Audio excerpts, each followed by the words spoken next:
Hello, family and friends. Welcome to another Talks with Lim. If you're watching, we also have this available on Spotify, Pandora, Google Podcasts, Apple Podcasts, and so many other podcasts. And if you're listening on those, come watch us on YouTube. YouTube Shorts? Oh, also on YouTube Shorts too, but I think it's a new thing. Yeah. What is that? Sorry. I already asked a question. We'll jump into that afterwards. I was like, what the hell is that? I'm your host, Lim. I'm a software engineer, and my sidekick is... Emmett Morgan. I'm a Las Vegas realtor. I make dirty jokes, and we are delighted to have a new guest on today. Yeah, Gissel, so data analyst, two techies on the roll here today, the roster. But yeah, so what do you want to ask me? Okay, so we have you submitted a decent amount of information about yourself, which is great. I thought we were going to talk about YouTube Shorts. Oh yeah. Okay. Let's talk about YouTube Shorts. I think it's the same exact thing as TikTok. TikTok's 30-second, 1-minute videos, and they did the same exact layout. 1920 pixels tall picture video by 1080, which is cell phone. Vertical cell phone. Vertical format. It's the same exact pixels from TikTok to YouTube and the same 30 seconds. And then if you want the longest length is 60 seconds on both. So they're exactly the same. You take the same upload that you do for TikTok, you upload it to YouTube Shorts. So what kind of content is it usually? Just like whatever? I actually haven't really checked if there's a difference in the content. The funky thing I think I noticed is some people, I don't know if they're cheating the system. They probably record someone's TikTok and they upload on their profile on YouTube Shorts to get credit, to get viewership, if that makes sense. Yeah. So say someone has a video of their dog jumping really funny. Someone with a YouTube account will record that with the TikTok logo and they'll upload that to YouTube Shorts under their profile. It's weird because it's normal to share stuff you like. Does that... I mean, is it kind of like when you're watching a show and then you record it and then you upload the show or the episode on YouTube? Well, that's pirating. Yeah. But it's pirating the TikTok kind of clips. Stealing TikTok glory. Yeah. Huh. For me, I upload both for this Talks with Lim Leaf shorts. Wait, are people stealing your TikToks? I hope so. please steal it for now. For now until I get bigger. But, make me famous. But as soon as I upload my TikTok, then I'll upload the YouTube Shorts. So it's the same thing. It's a complicated world we live in. Yeah. That's why I was asking, like, what kind of content? Because I know, like, I don't have a TikTok account, but I know it's all about dancing or whatnot. Or for them, you could have TikTok. It's normal now. Yeah, I mean, it's more of a Gen Z kind of thing. Not there yet. It doesn't pique my interest. But, the one that I did miss was Vine. I remember, like, I laughed my ass off when that came out, because there was short, mini, like, skits. I would, stream it. So what happened? How did Vine die? Because it's not around anymore, right? Is it still around? No, it's not. I think it's, I think 2-3 years ago, they announced that they were going out. So they just... like went bankrupt and I don't know the shut details. the doors, or who knows? We gotta. I guess the cost is you have to store all those little videos somewhere, right? So there's probably a cost to keeping it up and running. Up into the cloud somewhere. I wonder if TikTok put them out. I wonder, but I don't think TikTok has been around that long enough to take out Vine. Or when Vine went out? Well, I think when Vine went out, there was a good grace period in between the two, right? Because then TikTok came like years later. It didn't seem like a head-to-head competition. Yeah, no, it didn't seem. But that's what it kind of like reminds me of personally. Have you watched? Oh, so you don't have TikTok, but have you watched a decent amount of TikTok videos? Yeah, I mean here and there, the ones that you see like your friends share, things like that. Some are funny, yeah. I didn't watch Vine, I didn't use Vine. So is TikTok exactly the same? Like, not exactly the same, but is it pretty much the same thing, or was Vine only 7 seconds only? Because TikTok's up to 30 seconds, up to a minute, most probably at 30 seconds. Because Vines were really short. I think 15. They were really short. 7 or 15 seconds. And some were really funny, and then others were like, what the fuck? I feel like Vines were trying to be funny. The goal was to be funny, whereas TikTok, it seemed like it started more like dancing. Yeah. And I don't really care to watch other people dance. I think it's evolved to something else, but... What if it's Chris Brown? Oh, okay then, yeah. Or Sierra. Dude, yeah. If I could dance like Sierra, I'll watch those videos. But, There's this other thing that I watch when I'm high on YouTube. It's called, I think, Coub, COUB. So they have this website where the Coub website, COUB, Coub, right? That's how you Coub? Coub. So Coub, you could take, if someone uploaded a picture of their dog falling, that's just for example, and then it's 15 seconds. And then what you could do is you take 15 seconds of an audio clip. If you're able to sync it like to like Eye of the Dragon, where the music, like the dog falling to that. And it in that case, it could be funny. So anyway, so Coub lets you upload and sync a soundtrack or something. And then they take the people that put the best ones of that month and they make a weekly clip. So it's a weird way to monetize off of other people's uploaded 15 seconds synced videos. It's like America's Funniest Videos. Yeah. You know. You're older than you look. No, I'm wearing my college suit. Your secrets here. So yeah, okay. She is 57 years old. Don't let the boys know that. She's a good-looking 57, guys. And on the list that Gissel sent, is there any topics that you want to ask or start with? Oh. I don't even remember what I sent you. You're saying you're living your best life in college. Oh man. You came repping your I UCSB. came with my UCSB. Okay. At the time, I think when I was there. So Santa Barbara is just north of LA on the beach. Yep. And it's a very quiet, sleepy town, kind of, or no? Is it rich people? What is it?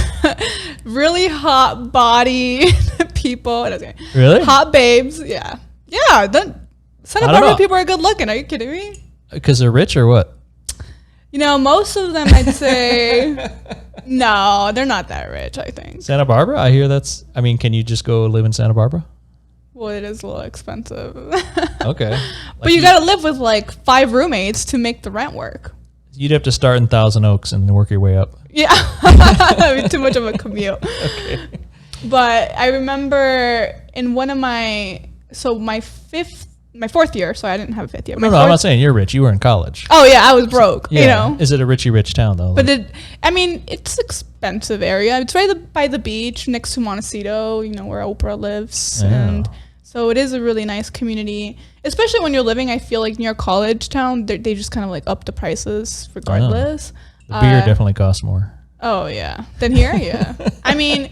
We were my 4th year, I was renting a 2-bedroom apartment with a big garage for $4,800. Yeah, 2-bedroom. So we converted the garage into a 3-bedroom, and it was 3, 6, 7. So it was 8 of us living in that house. Wow. All girls? No, it was 6 or 5 frat boys and 30 girls. That sounds like one of those MTV. Oh my god! Party house. Yeah. Was it like that or no? It was, yeah. I remember there was like this one party we had jungle juice, right? And somebody laced the jungle juice with C4. What's C4?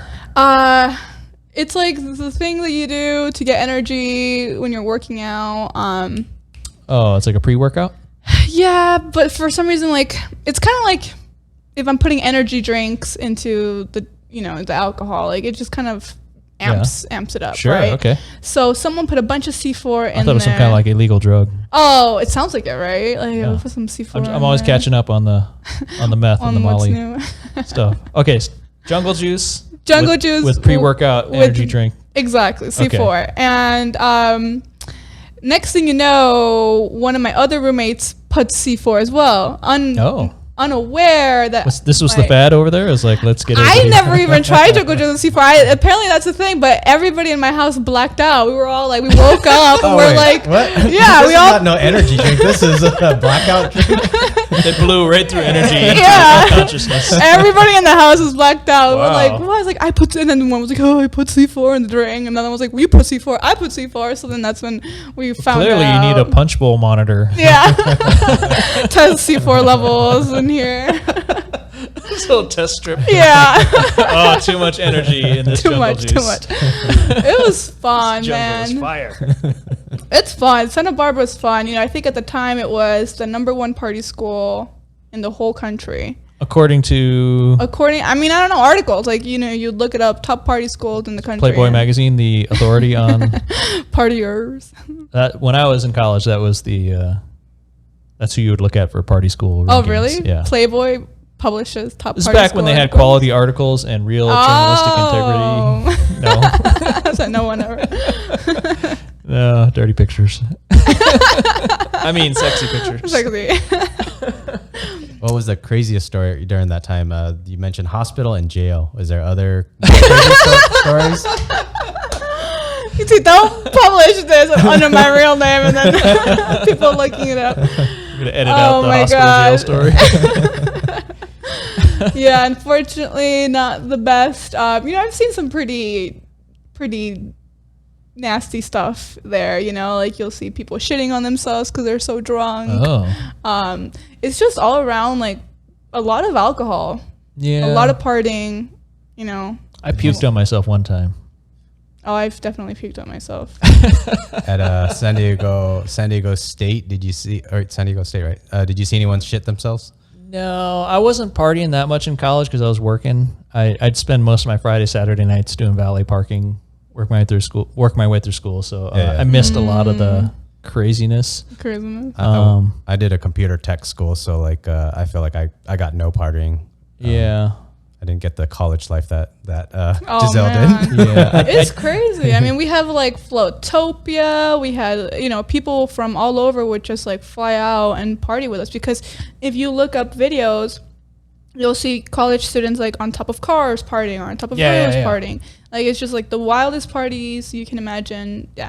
I mean, literally, you put a bunch of, you know, 18 to 21-year-olds in in the beach, and everyone is, for the most part, very good looking. Really good looking. Yeah, you know, the University of Casual Sex and Beer. You can study buzz. UCSB. Yeah, I mean, it takes you some wild rides. Your alumni association might not be happy with you right now. No, they know. They're all drunks too. You know, whenever you meet someone else from SB, so for some reason they're all fucking alcoholics. You know, they can all pound like 12, 13 shots like nothing. And oh my God, I think the most I've ever done was I drank a whole fifth by myself one night. Oh, that's not good for your body. That's not good, no. Now I'm blacking out with 3 White Claws and 1 White Russian. That's okay. While cleaning carpets. While cleaning carpets. That's how depressing my life has turned out to be. Oh my gosh. Wait, is your carpet okay? Yeah, it's clean now. Was there puke on it or what happened? No. Don't tell us before, sorry. Yeah, it was just, you know, Friday night. You can't, you know, clean carpet sober on a Friday night. So just got really drunk and passed out and, you know. Okay. Got crazy. That's it. You know, that's Did me being. Did you get stood up for a hot date or what? No, nobody was gonna stand me up. Well, Friday night, I would imagine you would have many options. Well, where are the options? Emmett, you are now. Now I'm gonna assign you a duty to find me a nice. I mean, we could turn up the meetup group and try to make it more like UCSB. Oh man! Oh, you know what? We were talking about putting the next meetup at a strip club. You and what's his name? Edric? Edric, yeah. Yeah. So for the listening audience, I run a meetup group in Las Vegas. It's the Las Vegas 20s and 30s graduated, moved to Vegas meetup group. So if you go searching meetup. So mainly it's for people generally new to town. We're looking for friends, right? You move to a new town. Mm-hmm. How do you make new friends? It's hard. So it's a really cool way to just connect with people. And you know, you get all kinds of different people. Some people, they don't dig it and they don't come back, and some people love it and they make real friends, and they start doing stuff outside of meetup, and I'm all for it. You know, it's fun. I'm really glad that, you know, you created this group, because I mean, me who's, you know, coming in new, I've never actually lived in a place where I didn't know anybody. I always knew somebody. You know, even when I got into college, like I lived with my high school friend. You know, we moved in together. So I never went into an open space where I didn't know anybody. And I work from home, so it's like, how the fuck do you meet people? How do you meet people when you're older, you know, and then that you have shared interests? I mean, I know some people meet via just friends, right? Like there's Bumble. Bumble has that option to do friends, but I don't know what the fuck. That sounds like a trap to me. Right? Like, hey, this girl looks hot. Hey, you want to be friends? Like, how the hell do we? Can I be just friends with a bunch of hot chicks? Does that work on Bumble? Is that even a thing? Can guys really be friends with girls without? Yeah, we're waiting for our chance for you to make a mistake. We want you to get drunk and make a bad decision, and hopefully there's not a baby involved. No, we'll no, take no, that risk. Yeah. We'll roll the dice. We're just waiting for that ball to drop, right? We're waiting for you to be mad about your breakup and vulnerable and crying snot onto our shirt. But please, no shitting. Depends on how long it's been. I can wipe some ass. Clean you right up, girl. We'll get you back to 100% in no time. Oh, man. No, but I mean, well, so wouldn't you love a guy that cleaned your ass for you? That'd be nice, you know. Right? Like, if there's been a couple of times where, like, you know, I was a shit myself mess, and then came and cleaned me right up and made me breakfast. Put my whole new underwear on. I'm ready to go. I think one time though, I was at a party and I got really drunk and I had like sauce. I had eaten hot dogs that day, so I had like sausages in my hair, and somebody had like somebody had to like shower me, and they like put me to bed, and I woke up and I was like, why do I still have like little bits of, and I'm like, why am I completely drenched? And they're like, we had to shower you, and I was like, oh god damn it, why this happened again. Well, so looking back, it's funny, but while you're doing it, is it a fun experience or do you regret it? No, it totally sucks. At the time, I mean, you have to, just like I think a lot of situations at the time, it's very stressful. Nobody likes waking up with like sausage in their hair, you know? Can you please make that a TikTok stick? A TikTok. Nobody likes waking up with sausages in their hair. Was your question, you said, is it fun or not fun? And the way you answered was after. I'm thinking you're asking, is it fun beforehand? Like, was so much fun? Is it worth the Well, so when I'm getting drunk and I'm getting out of control, which is not as often as I would like, but when I do on occasion, you know, get a little drunk and party, that moment I'm going, you know what, I'm going to pay for this tomorrow, but fuck it, I'm just going to have fun now and enjoy this time with my friends or whatever the event or the occasion is, and go, let's have it a little too much. You know, I'll have another drink even though I know I shouldn't. Yeah. Let's go a little hard, and fuck it, I'll pay for it tomorrow, right? Yeah. So, at the time, you just don't give a shit. You know,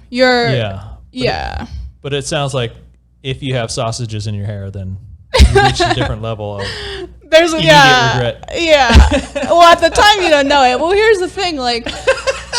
I'm trying to imagine sausages in your, like whole sausages or like like chewed up, chunky, like in there. Oh, man.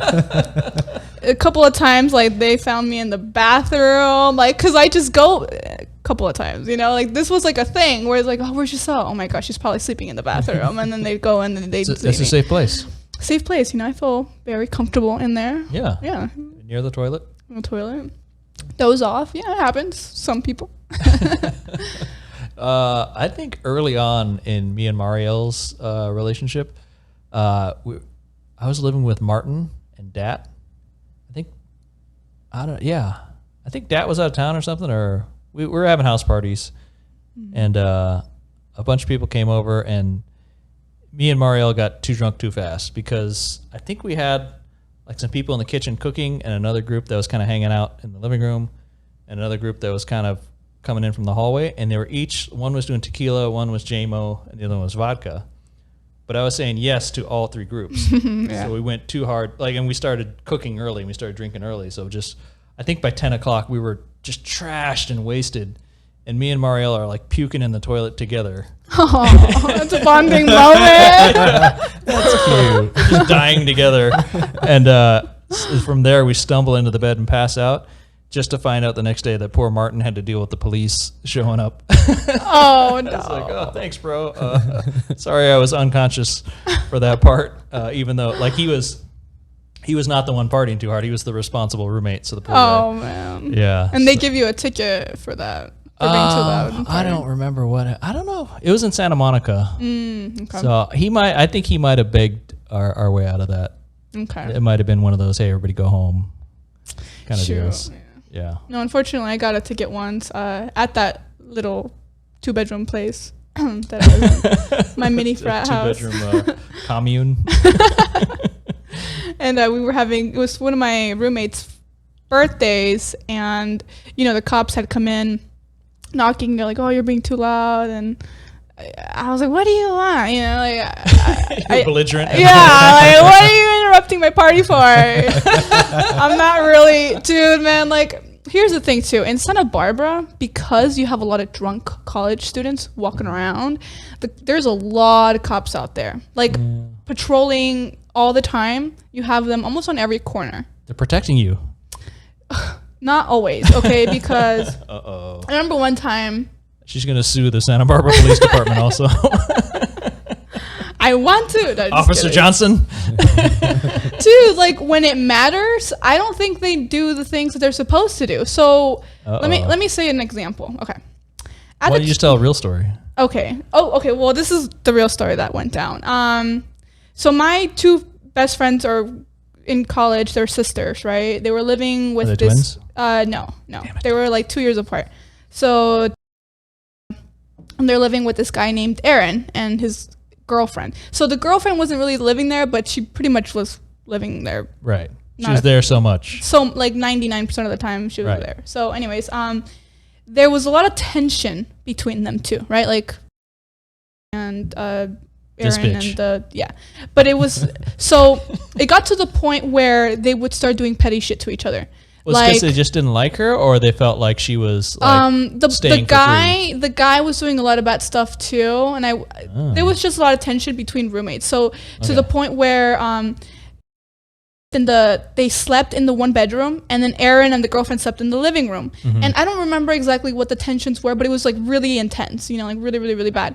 For instance, would wipe their butts with his towel. They would dump his like toothbrush in the toilet. They would, and Aaron would, at 3 a.m. in the morning, put the blender on. And so there was like so much tension. That's hostile. Very hostile. That's not tension. That's hostility. Yeah. Hostilities have ensued.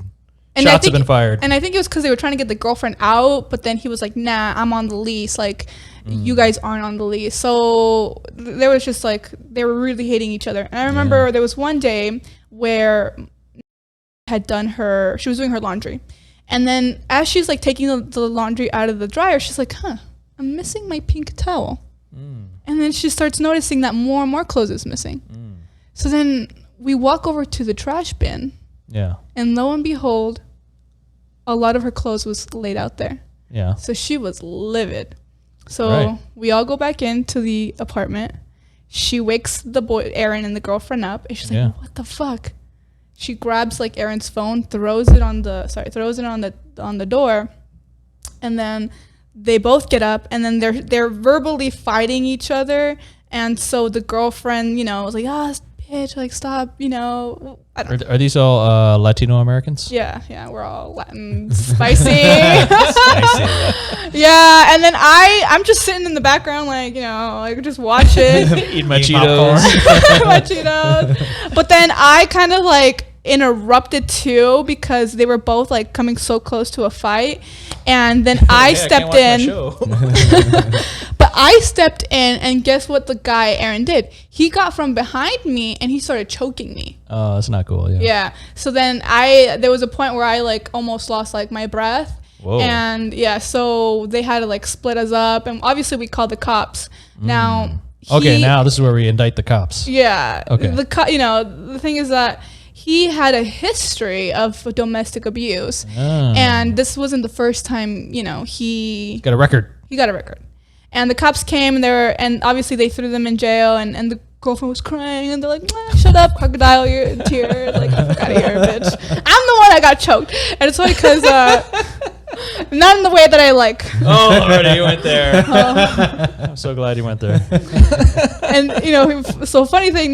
Really wanted to get back at him, so she like punched herself in the arm to try and be like, "Oh, he hurt me." And we've faked it. So Well, no, but you legitimately got choked. yeah, I legitimately did Okay. get choked. Gotcha. Tell me if anything else happened besides him going to jail that night. Nope. Oh. Nothing happened after that. What would you have press Like charges? press charges, yeah, Yeah. definitely, and he shouldn't have gotten just 1 day of jail. So, and there's other instances where, where Were you it all matters. students at college? So and I were UCSB students, and then in Santa Barbara there's a community college called SBCC. So he was part of SBCC. Okay, so if you're not partying, you go to the community college. Yeah. For serious. Well, people still party, but they want to have the UCSB experience, but they don't, so they go to SBCC. Okay. It's like, oh, you're from SBCC? That's good. Lame. Man, the privilege over here. Yeah. You can't sit with us. I'm just kidding. There's class society in Santa Barbara. But so I don't know. I've just had some really bad experiences with the cops in Santa Barbara, and So in your time in Santa Barbara, you were not impressed with their overall performance. no, God, no. Oh my God, this is one other story where I was like, when they think you're a criminal, they really treat you like a criminal. So, for instance, one time I was with my friend, and you've used you've ordered food online, whether I don't know, Uber Eats or like something? Uber Eats. I'm trying to think. Oh, of you're another pretty one. young then. Yeah. Only young people order food online. Old people are too cheap to do that shit. They're like, I'll just drive over there. Why am I? Oh yeah, and it's walkable distance. I don't know why. It's 2 blocks away. But I'm like, nope. I want to pay that surge $8 charge. delivery, Yeah. So I was at a friend's place. I ordered Uber Eats or whatever. They dropped the food. Okay, cool. I ate whatever. Now 2 days later, Yeah. I'm at my house, my home, sleeping, and my roommate comes in and he's like, Gissel, the cops are outside. I'm like, what? What the fuck? I'm just waking out of this nap, and then you're telling me the cops are outside looking for me. I'm trying to okay. sleep. Yeah. So I come outside, and there's 2 officers at my door, and they were like, Gissel Martinez, you stole a credit card. Oh. And I'm okay. like, what? And he's like, yeah. So apparently there was a credit card that was used to make an Uber Eats purchase, and it was sent to that address. So remember, I was at my friend's place. So someone under Gissel Martinez ordered food through that credit card, which it wasn't me. Now I'm thinking it was probably my friends who did it. I don't know. Wait, they wanted to bust you for ordering on your own card? They wanted to bust me because there was an order made through Uber Eats with my name on it, sent to my friend's address at the time that I ordered my food, and it was using a used up somebody else's credit card. Someone had lost their credit card. Okay. I'm like, why? If I were to steal a credit card, why would I put my name and my address so you can fucking find me? That's the most stupidest shit ever. Let me steal this painting, but let me just put my name on here and leave a note. It was me, just so. Right. Electronic record. Yeah, exactly. So they came in. What was the meal? Oh my God, it was a sandwich, a $10 fucking sandwich. I was like, what is this all about? You ordered food from Southwest Deli. I'm like, I don't even fucking eat at Southwest Deli. Okay, I got Hannah Kitchen, and I was so livid. I'm like, I don't even fucking like those. I've never even tried. Here comes the class again. Yeah. Oh my God, I was like, all of this, and at the end I was like, all of this for $10? This is a legitimate, serious case. And I was like, no. And I was like, let me show you my phone so I can show you my history of me ordering my food, because apparently it came through Uber Eats. I was like, all right, check my stuff, check the cards that are on the account.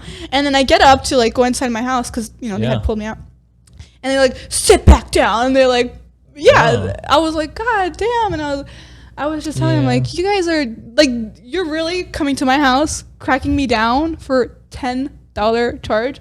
So, I mean, I was out there with them for a good 30, 40 minutes, and they were harassing me, telling me you did it. We're going to get you. You're going to go to jail. I'm like, they're trying to get you to crack. And I was just like, you're ridiculous. No. I was not having it. And they finally let me get my phone. They were going through everything. And they're like, well, what if you used a card, but you took the card out? I'm like, yeah, I'm going to fucking do that. So then they were like, okay, well, everything checks out. Sorry to bother you. And I was like, fucking joke. And they left. But that was just a small little instance. I was being interrogated, accused of, using someone's they're credit investigating a crime. But imagine if like I was being investigated for like murder or something, like you did it, you know? Now I understand Instead when of $10, what if it was $150? They would have been 15 times worse. Oh my god. Oh gosh. Just got amped up. I could see they were investigating a crime, so I don't blame them for that. But you're saying the way they handled it was pretty terrible. And I think there is kind of a general you can say there are a lot of cops out there with power trips, right? They have this authoritative vibe, which I don't know. Is that necessary for the job? I don't know cops well enough to say, is it, are there times where you should tone it down and be nice to people? Is it hard to do? I don't know. Yeah. I don't know. My experiences with them have not been the most pleasant. Yeah. I mean, the shitty thing for cops, for our police officers that are, I'm sure there are great police officers that do a great job. The hard thing is nobody ever calls them when they're having a good day. You only call the cops when something bad is happening, right? That's when true. Some shit's going down. Nobody ever calls and say, hey, man, thanks. Or, hey, you want to come over and have a barbecue with us? Or, they're seeing people at their worst all day long, right? So I don't know if that kind of makes it tough to be a normal human being when you show up. Yeah. I mean, sometimes they come with, oh, you did the turn wrong, or you didn't put your light on, or you're driving without a license, things like that. Yeah. I noticed you don't have your license. There's this thing you're supposed to have. I got stopped once. I Sounds like a lot. I was working at Panda Express, and I had pulled out of the parking lot, and it was late at night, and I didn't realize that I didn't have my headlights on. So I saw the cop, and I was like, you got to check everything to make sure that it's right. So I was like, oh crap, I don't have my headlights on. So I put my headlights on, and he saw the change in lights. Flashed him? I flashed him pretty much, right? Yeah. And so, hey, look at me. It's those asshole cops on the motorcycle that got me. Yeah. So he stopped me, and then he's like, license and registration. I'm like, crap, I don't have my license. I didn't even have a permit. Wait, so did he stop you for not having them on to begin with? Mm-hmm. Okay. He's like, when I stopped you, I'm like, yeah, because I didn't have my headlights on. And I had just pulled out of the parking lot. And he towed my car. Really? That seems extreme for forgot to turn on my headlights. Mm-hmm. No, he's like, because I didn't have a license. But without the license and permit. Oh. Yeah. Okay, you got towed for not having your license on. Yeah. Okay, so they were like, until you get your license, you're going to have your car towed every day. Like, that's like $250 that's a racket. Every single day. So I had to get on it, I had to get my dad, because they wouldn't release it to me. Oh, you were just driving a car and you didn't have a license? Yeah. It wasn't like you didn't have it today on you. No, I didn't have a license at all. Okay. Did you own the car? No, it was my dad. I had to call him and be like, Dad, they caught me. And he's like, I told you to get your license. I'm like, I didn't think I needed it. Yeah. I don't know if you can even make $250 a day at Panda Express. Right? No, dude, they got me so bad. And I was like telling the cop. Can't eat enough orange chicken to make it worth it. Oh, man. Maybe I should have opened up, if OnlyFans was invented at that time, maybe I would have had enough money. This is the cure for all problems? All problems. Oh, Lordy. OnlyFans. Do you have OnlyFans now? GG. Nah. Considering it, I'm not just kidding. Do you know anybody that does that? I do. Mm-hmm. Is it a good gig? Okay, I don't know anything about it, right? So Instagram, hot chicks try to get you to go to OnlyFans, and then presumably you're paying them for some sexy content? So the person that I know that does it is a stripper in Huntington Beach. Okay. And she now works at a bikini bar. Okay. And then she was like, from that bikini bar, she's promoting the bar. And then what's the name of the bikini bar? Should we not say? Probably. Well, I think she would like the publicity. If y'all are down in Huntington Beach. I think it's called like Situations. Situations. Situations. Okay. Yeah, so she, she has like her OnlyFans account. Wait, but she left stripping to go to the bikini bar? Apparently she makes good money. So she's like, oh, I make 6 figures. So I was like, oh shit, okay, maybe I should. No, yeah. But I mean, so yeah, she has her OnlyFans account, and she does content with her boyfriend. Like her boyfriend doesn't show his face, but she does, and she's like, Oh, like straight up porn. yeah, straight Okay. up porn. Yeah. So her fans want to pay to see her boyfriend with no head doing it with her. Well, she has made a comment saying that what the most favorable content is her jacking off. Like her Masturbating solo? Masturbating, yeah. Right. She's like, yeah, that's like what gets the best hits. Well, because I would think if the dude was infatuated with her in particular, he doesn't want to see some other dude. He wants to fantasize. He wants to imagine himself, I would think. Well, probably maybe the guy realizes his chances of getting with her. I would think, like there's gonna be. It puts it in your face. You got no chance in the world. There's some dude boning her right now. Or I mean, No it's chance ever. It could be some guy that doesn't have a high self-esteem, and he knows he's one of 200,000 guys that want to get with this chick, or 2 million guys maybe. So Yeah. his chances are low. So at least I'm guessing just watching OnlyFans, he at least gets a chance to see her naked. Yeah. Especially if like, you're seeing her at this bikini bar where pretty much they're like practically naked, and then it's like, well, catch me on OnlyFans, so like, you can see everything, Yeah, you can see downstairs. the whole shebang, everything. All right. I'm like, oh man, I don't She's know. super hot.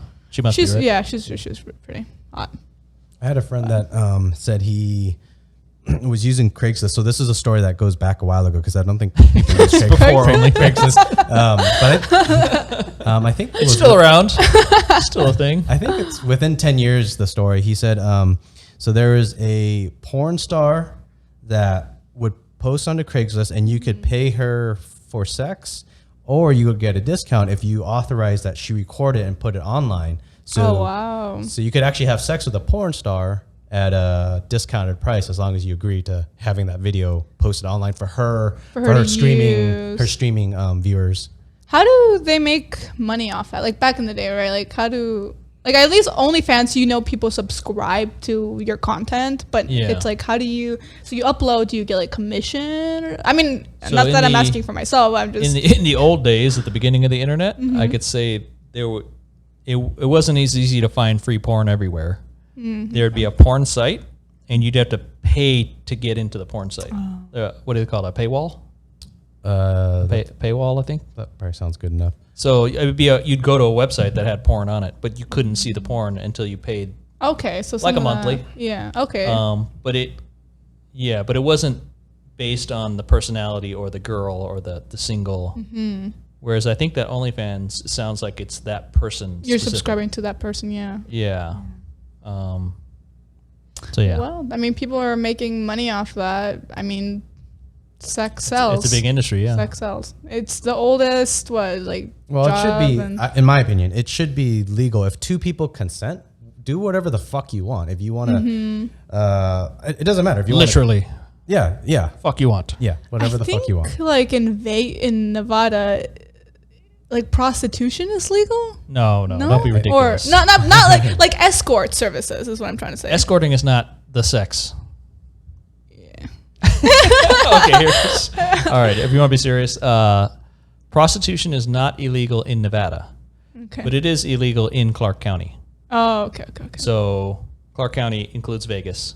So legally you can't do prostitution in Las Vegas. If you go over the hill to Pahrump, about 45 minutes away, that's Nye County. Okay. In different county laws, they have brothels over there that are pretty famous.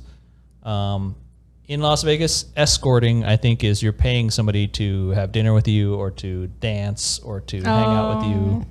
I thought escorts could still have sex with them. They do, I think oftentimes. I think they often do. That's the gig. But it's under the table kind of like it's not like part of the package deal. I think they ask for donations and not payment. Okay. I think they really want you to pay them for sex, but legally they have to have you pay them for escorting. I think similar with massage. Oh, like those special massage. Yeah. So I mean, it's weird in America, right? So two adults can freely have sex with each other if they want. Just a normal relationship, and then Yeah, if we weren't cousins, we could have sex with each other if we wanted. okay. So That's a nice, he's like, yeah, damn, good thing too bad we're cousins. So any two adults in America can have sex with each other. If one of them wants to pay the other one, now it's illegal, right? That's prostitution. Mm-hmm. I can't pay you for sex. But if you want to pay somebody for sex and record it, now it's porn and it's illegal again.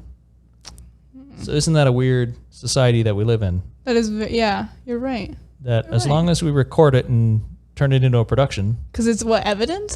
then it's art. Then it's artistic. Wow. Entertainment. Yeah, art or entertainment. You can pay somebody for a massage, which is touching and feels good. But if they touch you too much in a certain place, then that's not massage anymore. So it's very strange where the lines are in our society. Because, I have a lot of Vietnamese heritage, but I spent a lot of time in Asia and Thailand, and different cultures have different norms and different views on that sort of thing. I can generalize in Asia that prostitution doesn't carry with it the taboo and the kind of cultural shame that it does here.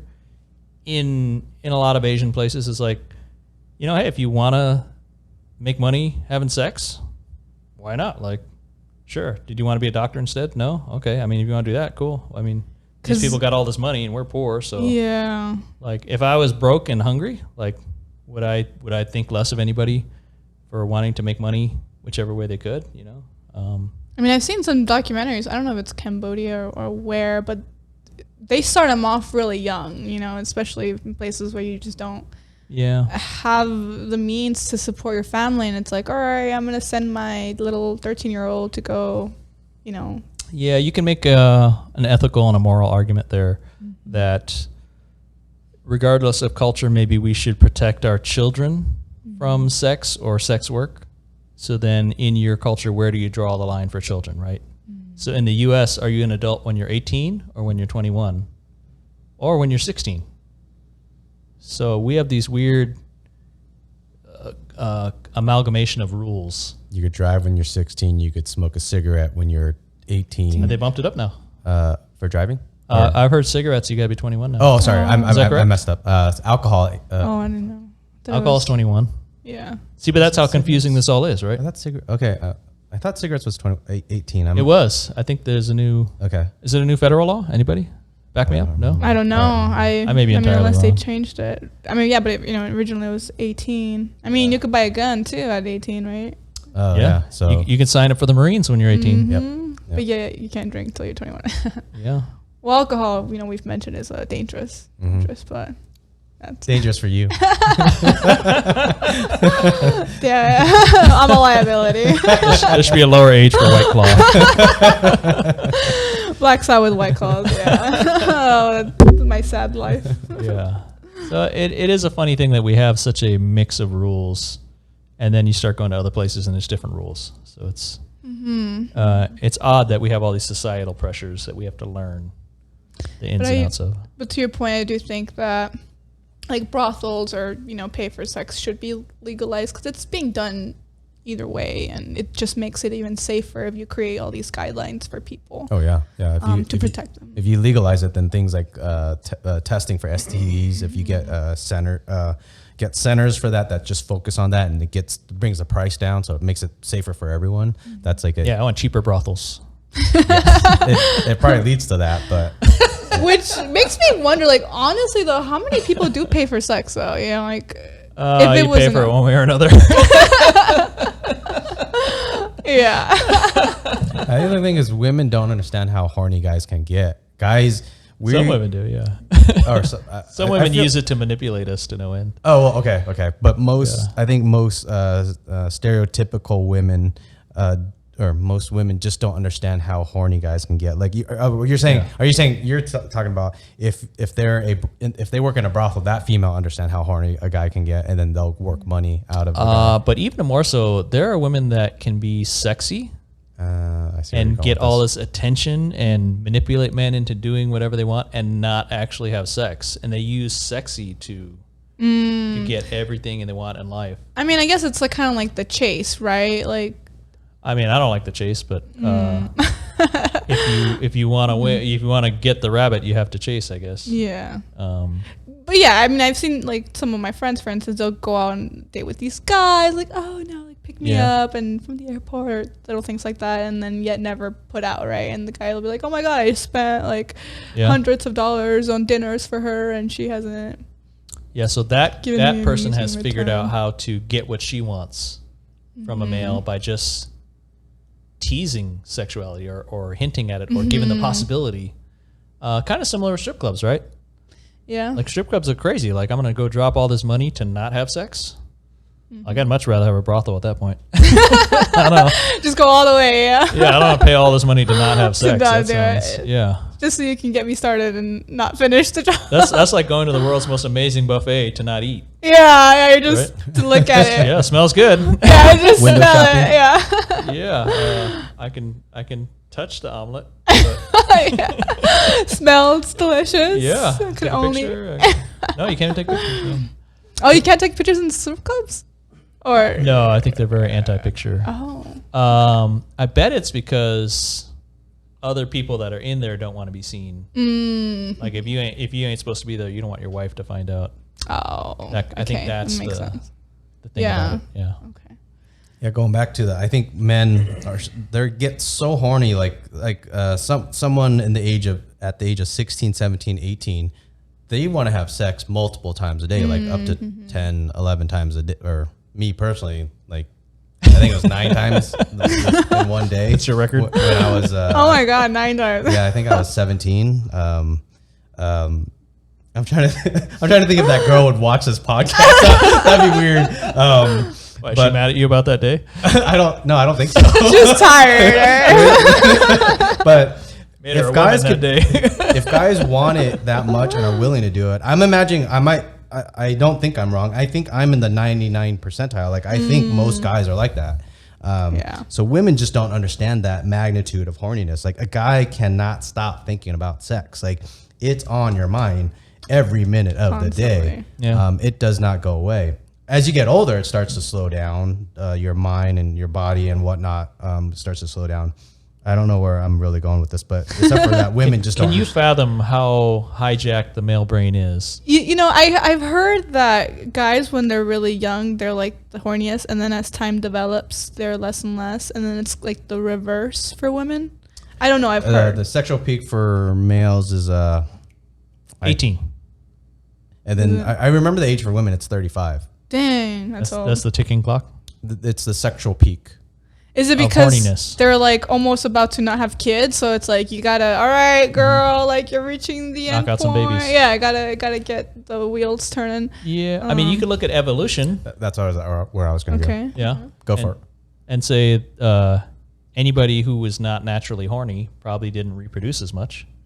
So are we the culmination of, 6 million years of horniness? Some scientists have, instead of calling it survival of the fittest, survival of the sexiest, because the species or animals or things that reprocreate a lot, those the things stay ones. alive. If you don't have sex, then you die out. Right. So my grandfather had to have been a horny bastard Why? because his grandfather was a horny bastard. Any dude that wasn't that horny, I'll just work. I'm not going to go try to bang chicks or anything. And then there's no reproduction, right? Yeah. So the more single-minded your focus is on sex before the invention of condoms, then the more babies get popped out, right? So I don't see a flaw in that logic of, really, we must be the horniest people in all of history. But how come guys are way more than girls? Is it because girls have they have to nurture the child? yeah, I'm not saying they have to. I'm just saying biologically, evolutionarily, our bodies like are caveman, caveman life. Because like for guys, it's like they're just spreading their seed everywhere. Yeah. Meanwhile, like let's say me as a female, if I were to get pregnant, like that's it. Like I'm quarantined for 9 months. Like I can't be like, offline. yeah, But then when you talk to moms, and I'm not saying this You can have sex like 4 or 5 months in. with like different people. Like, hey, you want to bang me? I'm 5 months pregnant. But then you get this That's a different website. psychological change, this chemical release in the female when they're about to give birth, or when they do give birth. They are so attached to that baby. So there's something there that's evolutionary for the woman to take care of the baby, the baby, and Already thinking about babies? I was thinking about sex again. So I mean, you could see About banging caveman chicks. that the biological change is so heavily there that the female is biologically to take care of the baby, and the males to spread the seed. Now, one thing in favor of monogamy was the cultural.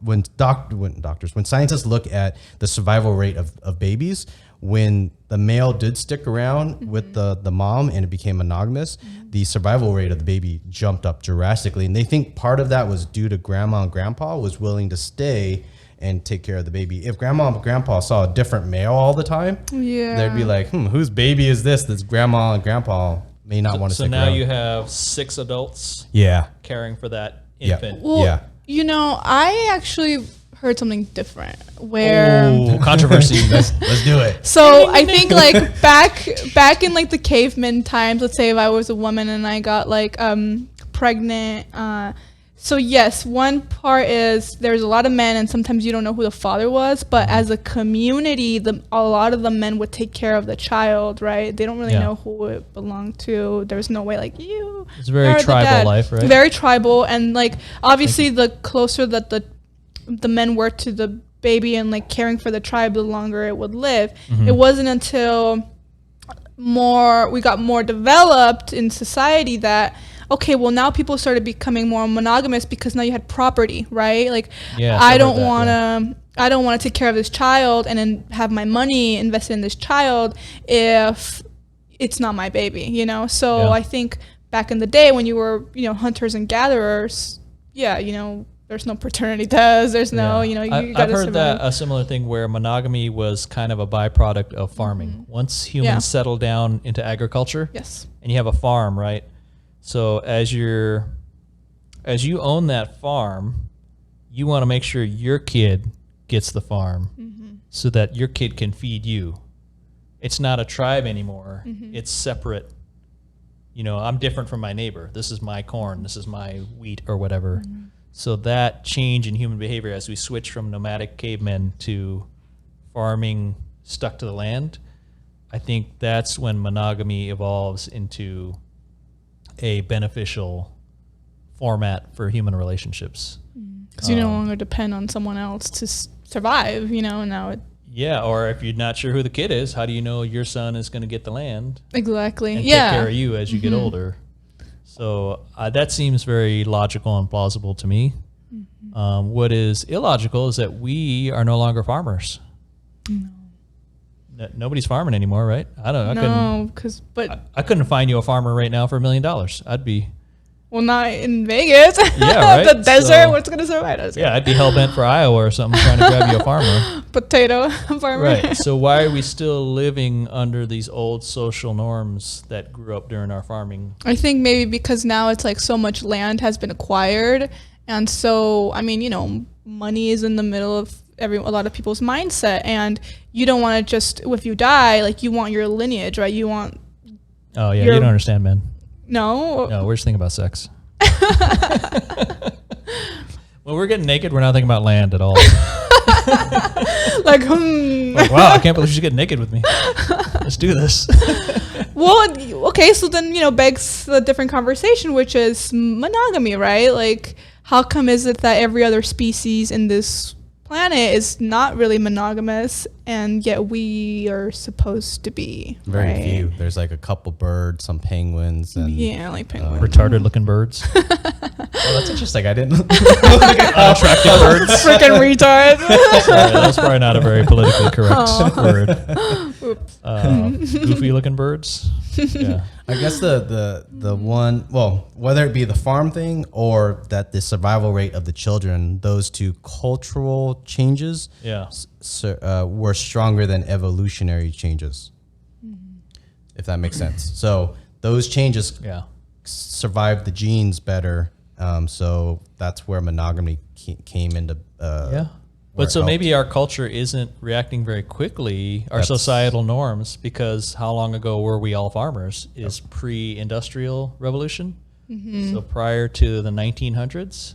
So how many generations is that? Maybe 4 or 5 or something, however you want to do the math. Yeah. Maybe we haven't had enough generations to change out of that farming monogamy mindset. That mindset. Yeah. Which is then just a random thought with all this in mind. So then I was thinking, then women should if I could choose how women choose a guy. So then if women want to have children, for the women that do want to have children, and that smile that you just gave, you don't want to have children? I don't know. Definitely not right now. Don't do it. Emmett doesn't want to have children. I think I don't want to have children. My wife's like on the fence. I think she would like children, but she's not against not having children. So yeah, I think I'm not against not having children. he's like, hell no kids. Fuck that shit. No. So I'm thinking for women that do want to have children, I feel like they should pick a good father and someone that has a career and a decent bank account. Now that sounds sounds nice, but Does it happen? I feel like I don't see that of women choosing guys like that. Yeah, they pick the tall guy with the strong facial features and good symmetry. No, not always. And financial Sometimes you'll success. see like some. Oh yeah, but you'll see some girls with some ugly ass dudes, and they're deadbeats, and I don't even know how the hell they like procreated with this dude. A lot of the I don't know why, but like Got drunk and made a especially. mistake. Oh yeah. He waited for his moment. He's like, yeah, I got her at the right time. Got in there. But you know, unfortunately for a lot of I think Hispanics, we tend to get pregnant very early on. I don't know why. Like a lot of girls in my high school. Are you speaking from a LA Latino culture?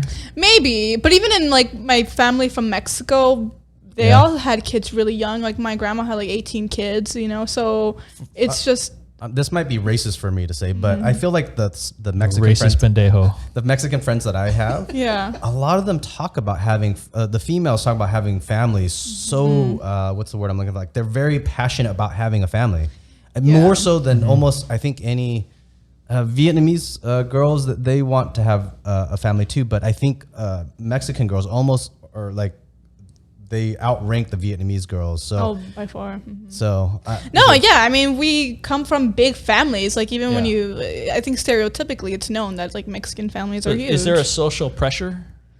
Like if you didn't have kids, would that be weird to your family? I think so. Like I've told my mom, if I don't get married, like if I stay single for the rest of my life, like I'm totally okay with that. Yeah. You know, single people are generally living your best pretty life. happier than married. Sorry. You know, I know you guys. Just, you know, I've been single for 7 years. That's, Wait, since you were 18? let's see. How old was I? Oh, wait, so you broke out of a long-term 20. relationship? Is that what you're saying? And you No, had- but I've just been single for so long, and like Yeah. I'm very comfortable with living such a single life. Like I do my own thing all the time. I don't have to answer to anyone, and then I like that freedom, what you call it. So when you ask me like, oh, do I want to have kids? It's like I love my freedom so much, and it's like, oh, I feel like I would be stuck in such a routine life if I had a kid. yeah, totally. Yeah. Like, I do not want to fucking clean up somebody's ass. Yeah, like, yeah, I want that to be done to me. I hope you get a clip of that. On the recent, so I just got back from camping. That's why I'm maybe a bit tan. And then I don't know on camera, like I have a bunch of dry skin. It's like terrible, but I try to put on a bunch of lotion. But Are you trying to establish your Latino cred right now? I got dried out like crazy.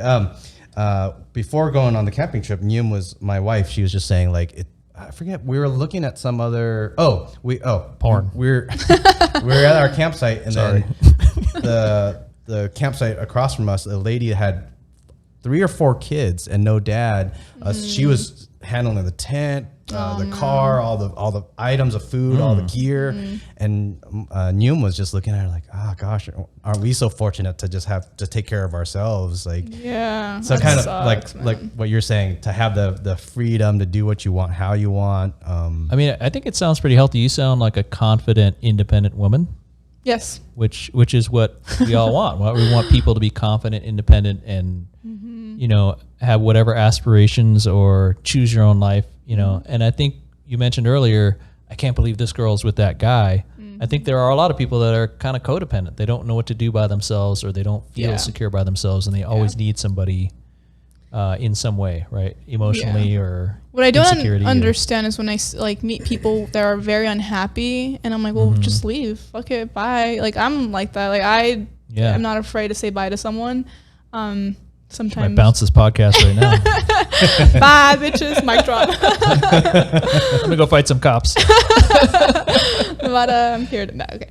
But what was I going with this? Yeah, I don't know. Like Being strong and single. Yeah, like I don't understand why people are afraid to be single. And like if I tell someone like, oh, I've been single for a long time. Oh, like what's wrong with you? Bitch, there's nothing wrong with me. I found the one. The one is me. You know? Oh, so that's deep. Yeah. I think it's probably the cultural part of it. You're talking about the cultural part where other people, they feel more comfortable when they're with someone, whether they're controlling that other person or that other someone is controlling them, and that's their relationship. And then when they look at you, you don't have that dynamic, and they're trying to force their culture on you. That's what I think. Yeah, I mean, there has to be a match where a couple, like the puzzle pieces have to fit together in some way, right? Yeah, like you have to be compatible. I mean, it's hard for me because I do my own thing so often that I'm like, damn, if I actually was in a relationship, like, how would that be like? You know, hey, I'm gonna go to the bar, bye. You know, like. Yeah, but no, that you have to find. I mean, it's hard. You have to find a partner that's confident enough and secure enough to go, hey, she's going to the bar, like you know. Okay, like do your thing. Yeah. Or happen to find someone that likes the same things that you like, going to the bar or having 6 White Claws while cleaning carpet. 3. Okay. Good luck finding a dude that likes to clean carpets. No, but that sucks about like the whole camping trip. I mean, even me just living alone, little things like, okay, putting freaking curtain rod over drywall, like, I gotta find like little things like that. I'm like, damn, now I have to be like my own handyman and figure stuff out by myself. So I can't even imagine someone who has to do all that, like be a single mom, you know, taking care of these of the kids. And it's like, how do you like take care of them and work? It's a lot of ass wiping. Yeah. I feel like really bad. So Latino American culture encourages large families. Yeah. Is that a fair? I think so. It's just the norm. I think it's just the norm. It's just culturally. Can you explain quinceañeras to us? You turn 15 and we throw you some big ass party. But is that saying you're an adult now? Yeah, in essence, it's like the sweet 16, right? The American traditional way. So it's like now you're. But at 15, right? You're 15, and like, you've entered motherhood, or you know now you're a woman. So aren't you saying at that age, okay, start making babies? Oh. Is the quinceañera a indirect signal to go ahead and start making babies? I think if you're 15 and you are pregnant, I feel like people will still look at you like, oh my god, look, she's pregnant. But it'd be like, but it happens so often that it's like, eh. Well, so if all your friends are pregnant, then it doesn't seem weird, right? Yeah, but it's still like, you know, it's still surprising. Like in high school, when I would see all these girls pregnant, it's like, oh my gosh, she's pregnant. But it's like, okay, well, this bitch is pregnant too. This bitch, you know, like everybody's pregnant. Like, I'm so glad I was never pregnant. Lupita, like, shit. Like, god damn. Yeah. Like, how? I think it would be wise to not get pregnant till you finish high school, right? At least, yeah. Yeah. I mean, honestly, enjoy being a young person for a while if you can, right? If you can make it to 25 or 27 and enjoy those young years where you got energy and you can drink as much as you want. And I mean, I still feel like a child, so I don't even know how the hell people got pregnant so early and now they have to take care of like another child, right? It'd be interesting to see how their life, like I just think their life is so much harder, you know?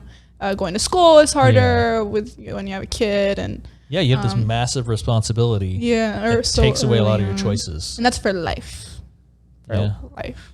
They never leave. Oh my God. And I mean, at that point, if they say if they're 18, so they're probably both of them, the mom and dad, probably didn't get a chance to go to college, so their education, hopefully they finished high school, and then they had maybe a child. In this scenario, if they had a child, then that education, how they don't have that college education to to have those experiences and then to teach your kid even better, if that makes sense, to be smart enough to have some type of wisdom from those experiences. And you don't have that now. So it's just children having children. There's a inverse correlation between higher education and early pregnancy. Oh yeah, definitely. I mean, from scientific numbers, I think it's something, if you get women through college, if you get countries that provide colleges for free college for women, you're talking about a 30% lower teen pregnancy. Yeah. Gotcha. That's pretty good. We should do that here, but Here we are solving the world's problems. free education. Yeah. Wait, so you avoided teen pregnancy. Yes. And then you went to college. Yes. So you're Never been pregnant. Thank baby Jesus. yeah. So you're happier than you would be if you had followed some other typical path. Oh my God, yeah. I can't imagine, like, if I were pregnant or if I didn't go to college, like where I am now is a culmination of, where my path has taken me. Yeah. If I had gotten pregnant earlier on, I don't know where the hell I'd be. I don't know if I'd be here. I doubt it. I doubt I moved to Vegas solo. Be fighting with Juan. Yeah. I'd be fighting with Juan. I'm just using racist names here. That's unfair. It's Jesus. Asshole. Is there any question that you have to understand men better and to better fit your life? That was kind of my train of thought, but I didn't know how to ask something that would. How can we educate you about hornball men? That's one thing that like probably pretty good. I think I do get surprised when, like, okay, I'll ask a guy, like, okay, how often do you jerk off? And they'll be like, maybe 5-6 times a day. I'd be like, are you fucking kidding me? Like, God, Jesus, okay, that's a lot. And then there's a reload time. You need to recharge. So in my mind, I'm like, do you do this during work? Like, do you?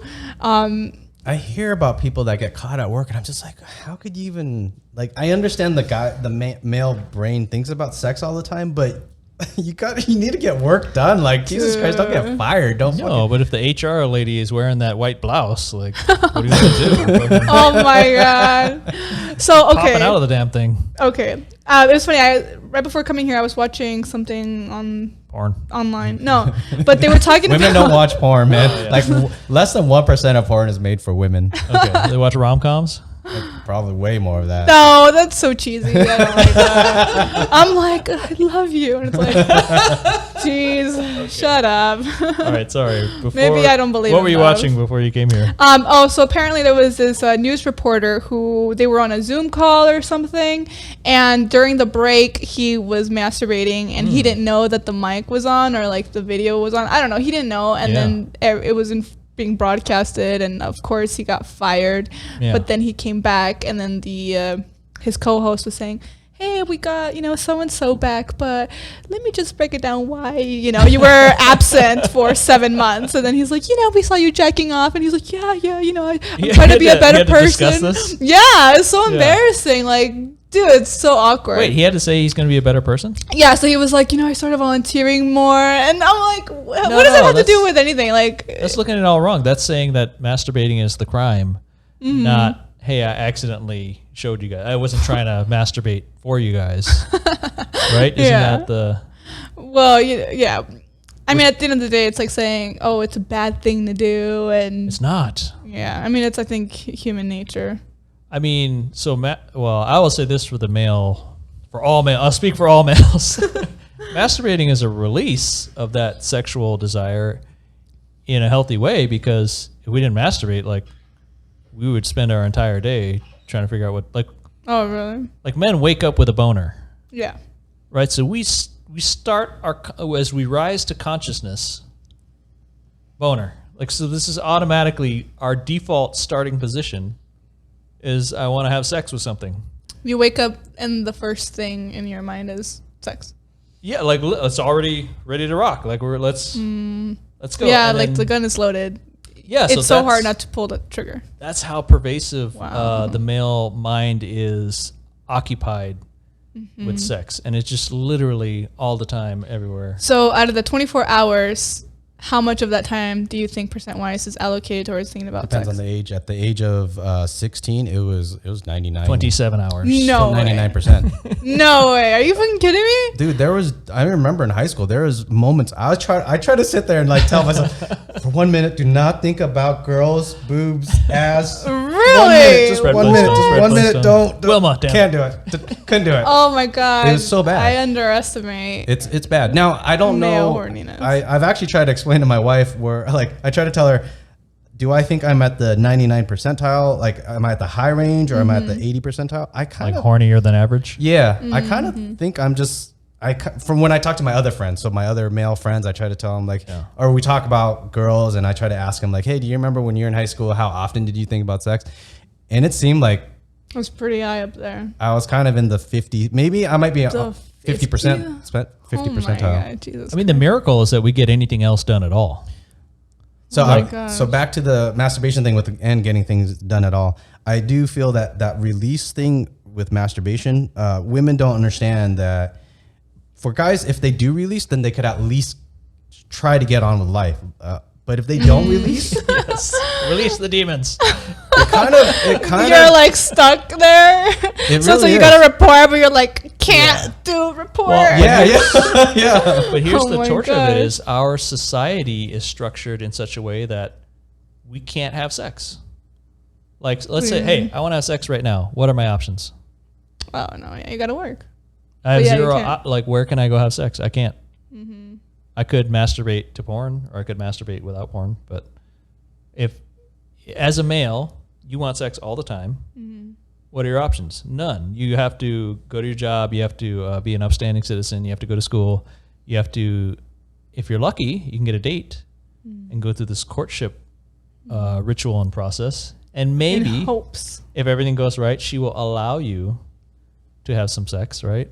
So it's a weird society where the thing we want the most all the time is basically kept out of reach. And to make it worse, then you got like Victoria's Secret commercials all the time. You got movies that like sex scenes are so vivid per se. So It's it's used like to sell everything. you can't physically have it, but you see it everywhere. Yeah. It's terrible. Yeah, beer commercials. Yeah, it's It's another everywhere. buffet that you can't eat, Yeah, you just Is- only look, but you can't touch or you can't. right? Yeah. So you have to go to school and be around 100 women, 1,000 women that you can't touch. So let me ask you this: when you guys were both single, how often does a girl's looks come into play? So will you sleep with anything? I mean, obviously not someone that's like completely hideous and like, you know, repulses you, but do guys just, hey, as long as she has nice ass or nice tits, and I'll still bang her? I'll let Liem handle this one. For me, from my personal experience, it would depend on how long at that time if I didn't masturbate. So if it was like 2 weeks, 3 weeks, Yeah. anything that was breathing, like it was Literally. Anything that didn't have a schlong. But the thing that there's comedies on this. There's people that do stand up comedy and they talk about it. So they do such a well job of talking about it. Like they'll talk about after they've banged that ugly girl and Yeah. they completely regret it because as soon as you release, then the male brain is able to like function normally. And for a short moment of time, you realize like, oh fuck, I just screwed some really ugly shit. So it's pretty much like you're so hungry that you'll eat anything because you're starving. And then once you eat, like, let's say you Fuck, ate I just ate a McDonald's. dead rat. Yeah, fuck. You know. It kind of is like that. Wow. I think some okay. guys, I don't know, maybe Emmett has a different perspective on it, but I think some people are, there's a scale. Some people are worse than others. I don't know if I'm on the worst scale, but when I hear the stand-up comedians talk about it, I'm like, holy shit. They're mimicking, they're word for word saying exactly what was going through my mind. Comedy, that's just my mind, my thoughts. Yeah. So there are different levels of pickiness. With some dudes are pickier than others, right? Some dudes will literally Be like, no. just anything, Oh. right? So it's a weird thing that a lot of times we have to be attracted to somebody's face or their physique to want to have sex with them. So that's wired into our brains. So whatever you're attracted to, there's, every woman fits somewhere on your attraction scale. So how you know, maybe you should ask the question this way: if you walked into a room of 20 women, how many of them would you be happy to have sex with? All 20.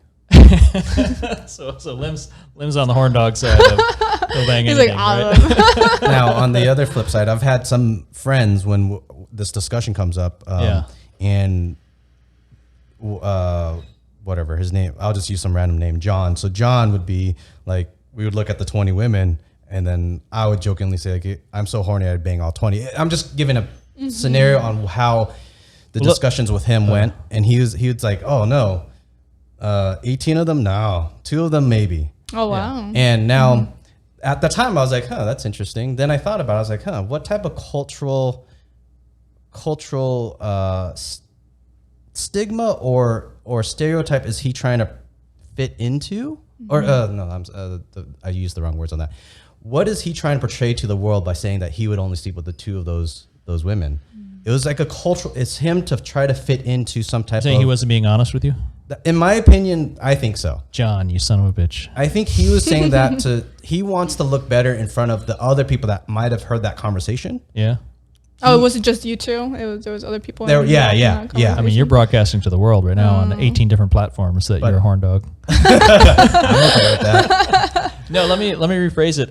If you walked into the DMV, because the DMV I feel is a general, like everybody has to go, right? It's not rich people, poor people, ugly. Yeah. Whole spectrum. I feel like it's a pretty good population.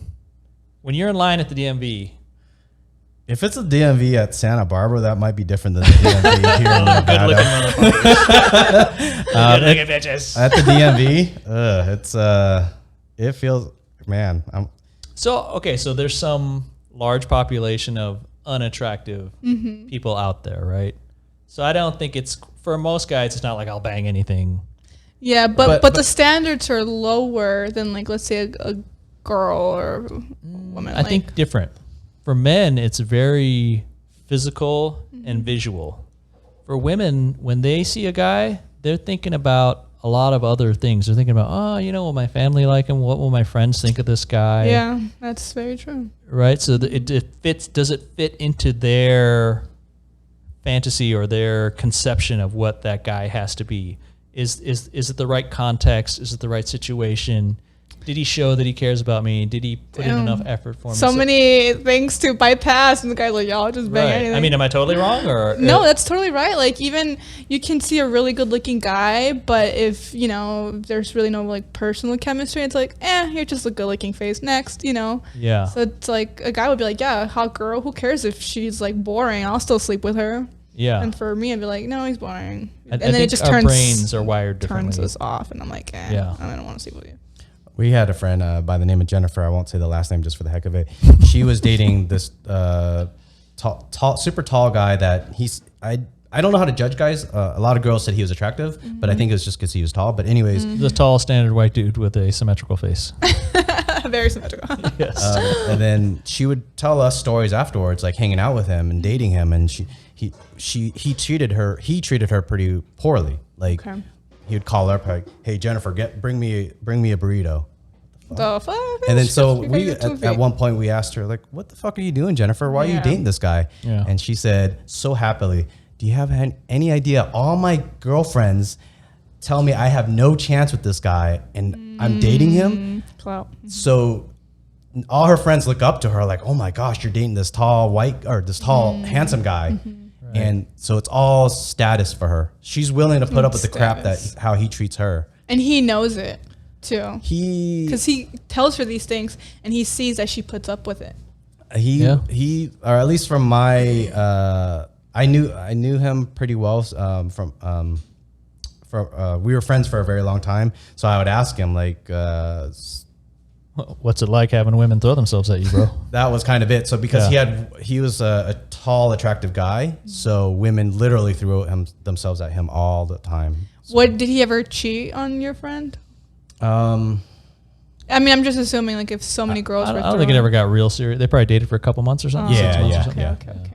I mean, because I've, like, heard of situations where if there's a really good looking guy and let's say I'm dating the guy, right? Yeah. There will be some girls that will throw themselves at him in front of you. Like, they don't give a shit if you're with him. Like, it'll be a waitress, like, hi, and like, touch him. Or it'll be at a party or a bar, and they'll like go up to him. Like, they don't care if he's like holding your hand. Like, they'll still, And I'm like, damn, we're getting a little far from the mic here. I don't know if guys are like that too, but I've seen girls more throw themselves at the guy if he's really hot. But I'm guessing there are some women that thrive on that jealousy and that drama, and there are some relationships, it seems, that thrive on conflict and emotional. Yeah, they like the drama or just like the turmoil. Yeah, so I'm not gonna say there aren't dudes that play that way or fall into that.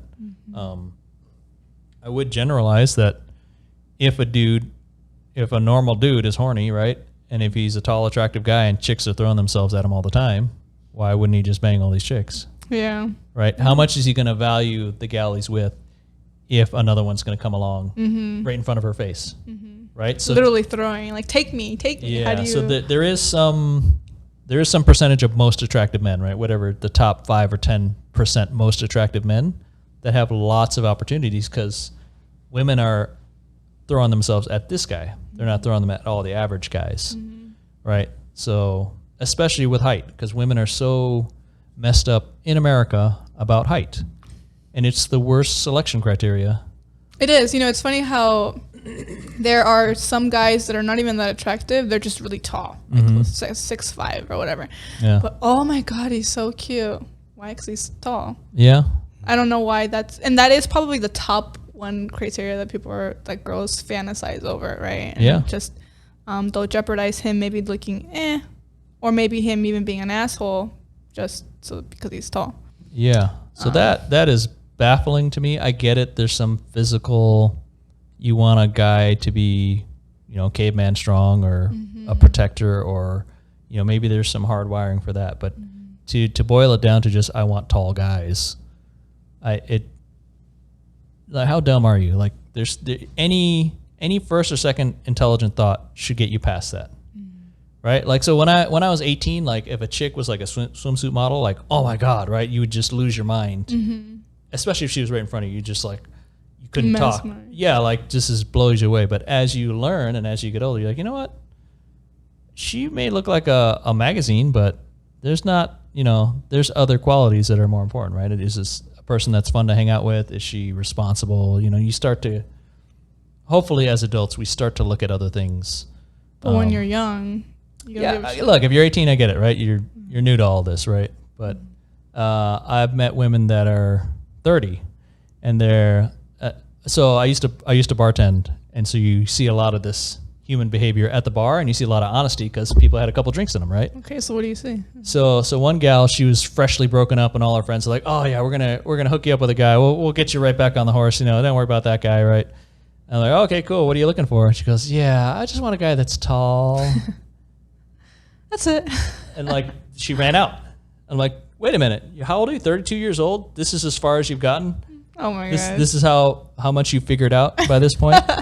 Or like, you don't even care if he is ambitious or has a job or has aspirations or he's traveled a lot or is culturally intelligent or anything, like anything. You told her this? Or you just thought it? I tried not to destroy her too much because you got to keep it fun.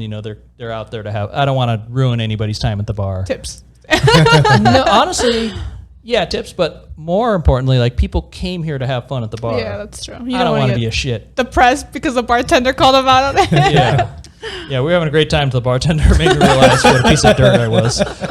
So I very much have a general rule. If I'm bartending, I want to help people have fun. Is my overall. Yeah. It's funny because you'll get bitter old bartenders that are like, stop, behave yourself. Like, what are you new in Vegas? And like, stop being a jackass. And I'm like, people come here to go crazy and have fun. Like, I want you to drink too much. I want you to be an idiot because that's what we all come here for. Like, I don't want to be at a boring bar where everybody's behaving themselves. This is, I mean, go be an accountant. Like, everybody behaves. Yeah, that's true, right? Yeah. It's kind of expected that people are going to be slop kebabs, Yeah, I like that term. Earlier, when I mentioned the how, like, I'm taking the perspective of a very horny male, do you think what I said was, am I am I portraying something that's way more horny than the average male, or do you think I'm describing the average horny male pretty correctly? I think it's way more honest than the average male because we are so trained by this culture. That's what that story earlier where there's that John guy who said he would only sleep with two of the 20 women. Yeah. I don't think I would really sleep with all 20. If all 20 of them threw them at me and it was an array of ugly, pretty. No, it'd be only 1 out of the 20. Oh wait, what? They can't all throw themselves. No, I'm just hypothetically going through a scenario. Okay. If 20 of them threw up themselves at me, and it was a range of ugly, pretty, and whatnot. Yeah, I'd probably sleep with 19 of them. Like that's. There's one ugliest one. I don't know. Like how ugly does she have to be for you to not fuck her? But like missing an arm, you still do that? No, you could be super hot with the missing an arm. So I think that's a scenario with John. Like, I think I'm being brutally honest and open about how horny I think the average guy is. At least I could. It might be a bit much. I'm saying 19 out of 20. It might be a bit much, but I think most men are that horny, but they cannot admit it. Culturally, there's something culturally. If a man admits that they are horny all the time, women kind of look down on it. Even other men look down on it. Well, I mean, look at the dude who got busted for masturbating. Like, he had to apologize for being horny. That's such a weird artifact of our culture and our society.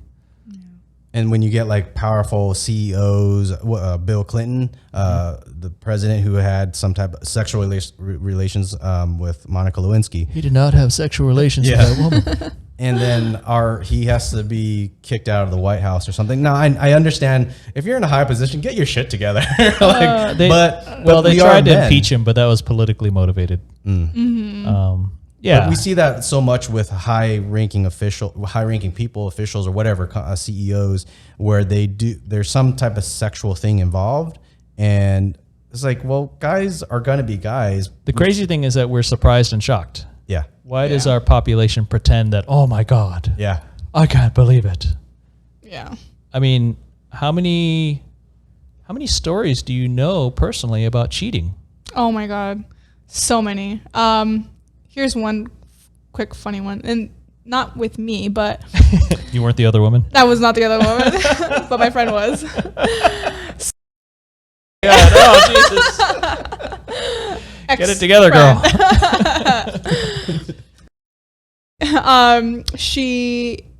So there's this guy, right, who right now still with his girlfriend, and he like puts it all over his social media, like, oh, I love her, the love of my life. I think they're engaged, soulmates. Yeah, like just all about her, like obsessed almost, right? Yeah. And I've met the girlfriend, and she's really nice. Yeah. So tell me why. He used to be like his fuck buddy. So I like fuck buddies. He still hits her up once in a while. I remember one time he was like, "Are you down for a quickie?" Like, yeah, I'm down. So he drove out to come, and I was actually hanging out with him that time, and he drove, and she was like, okay, I'll be right back. They did it in the car. She was pissed because it lasted like a minute, and then she came back. She was like, oh my God, it's the worst sex ever. And I was like, oh, okay. What were you expecting? Yeah, I mean, just a quickie. He said it was going to be a quickie. She was like, it wasn't even a minute, and he came. And so she was telling. The show just went off the deep end, by the way. No, I think this is the gold. But here's the thing. When she first got into his car, he said, "Damn, what should I tell my girlfriend?" And she's like, "What?" Like, she was confused by the question. Like, what do you mean? What should I tell my girlfriend? So he lives with his girlfriend, and she was taking a shower. So he stepped out to the store. Yeah. To cheat on his girlfriend, and they came back. So just imagine that you're just showering, like, yeah, my That's so stupid. He should have just walked to the store and bought something. Duh. But it's like you can get cheated on at any time. I thought that was crazy. Like, here he is, obsessed with his girlfriend, plastering her all over social media, and yet he's showing her and showing society the picture that he thinks he's supposed to show. And on top of that, actually, me being older now and seeing the actions that I did when I was younger to certain girlfriends and cheating, I didn't understand how much of that horniness drove me. You think it was because that was a primary reason? Is it because like you wanted diversity, or you weren't satisfied with the current relationships you had? No, it has nothing to do with how good the current. That is correct. That you is could be 100% the correct. perfect, most amazing woman on earth, Okay. and the Survival penis of still the- wants other. Survival of the sexiest. So the male is gonna want to spread a seed or whatever. Yeah. So horny that even if the girlfriend is so great at home, there's something driving my body. This horniness. Okay. Whatever it comes from, I don't know. There's a joke about having your brain and then a separate brain Is that it hijacks. is it kind of like I love burgers? I could eat burgers for the rest of my life. Yep. But sometimes I just want a fucking pizza. No, this is like you want burgers all the time, and even if your girlfriend's a burger, you still want other burgers. Like I can't even. Actually, that's a terrible analogy, I think. Yeah. Well, look at it this way. Think about the best burger you ever had. Mm-hmm. Was it a double cheeseburger with bacon and avocado and a side or whatever, right? The best burger you ever had, right? Mm-hmm. Can you eat that 3 times a day? And then every day. And every day for the rest of your life? Does it still taste great next week? You're like, no, at this point, I'll eat anything else. Like, I'll take a Twinkie. I'll take a fucking, give me a piece of celery. That'll be different. Yeah. That's, I think that is more analogous to where the male mind is. And you know, honestly, I've never really known anybody that hasn't at some point kind of cheated. Unfortunately, right? And that's like so common. Mm-hmm. To the point where even myself, I'm like, do I really want to be with someone for the rest of my life? And I kind of think about it the same way, like, no, right. I don't really. Maybe like for a chapter in my life, and then, you know, but I think then when I get old enough, I'm just gonna bang everything. Once tear up that senior home. Sorry, that's probably not where you're going with that. I apologize. No, but even if I'm thinking it, I can only imagine, you know, the guy's perspective, like damn, I don't know. I just can't really think of being with someone forever and just being. I bet even as you say that, I bet even from a society, you probably, do you feel by saying that, do you feel society would judge you negatively? Yeah, I mean, I think that's a bad thing about society. I think society is so wrong in that. If that's what you want, you should be able to fucking exercise it. It doesn't fucking matter if society fucking says exercise. If society says you have to settle down with one guy, it shouldn't. But our society is set up that way. It's unfortunate. I don't have an answer for you except for you're hot enough. You could have 2 husbands. Yeah, just 3 if I want. Whatever makes you happy. Don't let 6 figures only though. Whatever makes you happy. Don't let others put you down. That's how. Yeah, life should be. Exactly. You know, I told my mom, like, going back to what we talked about earlier. Hey, maybe I don't want to get married. You know, maybe I'll probably be with this person, but I don't see myself with someone for the rest of my life. And if I do end up getting married, and then, you know. Yeah, I think the difficulty is we are modern people living by old-fashioned rules, right? Mm-hmm. These are old societal pressures that come from generations before us. Mm-hmm. So it's a mismatch. It's a misfit. Mm-hmm. I think. Agreed. But not to say that if I were to be in an open relationship, that person wouldn't cheat on me still, you know? Like, I've heard of situations where, like, let's say, for instance, you don't want to settle down with one person. And you're like, all right, I'm going to be in an open relationship, which I've never been in one. Sure. Well, you've been single. Well, I've been single for so long. Yeah. You're not committing to anybody. Yeah, no. Exactly. Nobody's good enough yet. Nobody's good. Actually, I think I have, like, pretty high standards to the point where it's like, I don't really want to deal with anyone. I'd rather just be single and be alone. Or not really alone, but, you know, be single. Independent. Independent, yes, that's the right term. Yeah. Where was I going with this? So, could you be in a relationship with 2 people? I feel like yes, because maybe, I don't know if I would be able to find someone with the whole package. I feel like there's different qualities that I like in different people, and different people offer different, you know, things to the table. And so, I mean, it'd be great if I found someone that had everything. But again, you know, going back to that mentality. When you're shopping at the DMV, it's slim pickings. I kind of want someone else on a, you know, different day. I don't know. But yeah, I've brought this up before to a couple of guys, and they like look down on me like, "What? No." Oh yeah, I mean the stigma on guys. Sleeping with a bunch of women is the guy is awesome. If a woman sleeps with a bunch of guys, then she's a hoe. Yeah, that's fucking retarded. Exactly. Well, so a lot of men will cheat and then be possessive about a gal.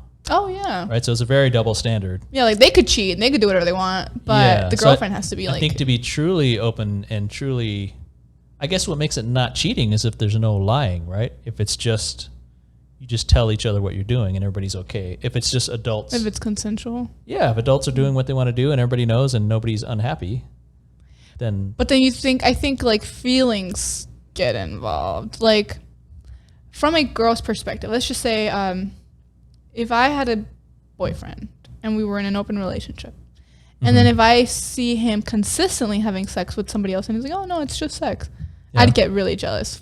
If it's like, why are you consistently doing it with that one person? Now it's like, now this is a threat to me. What if not a lot of women say yes and she just says yes a lot?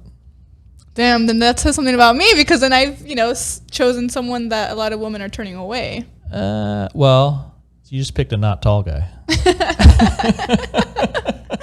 So I gotta make sure he's tall. I know women want him. No, I mean, don't you not want that then? So yeah, I mean, I'm like, for a Hispanic chick, I'm pretty tall. I'm 5'8". Yeah. Right. And Hispanic I was noticing you have a stunningly beautiful nose. Oh. No, I still have callus on there. What's that? I actually have to get it redone. Okay, that's a different topic. He's like, just stop right there.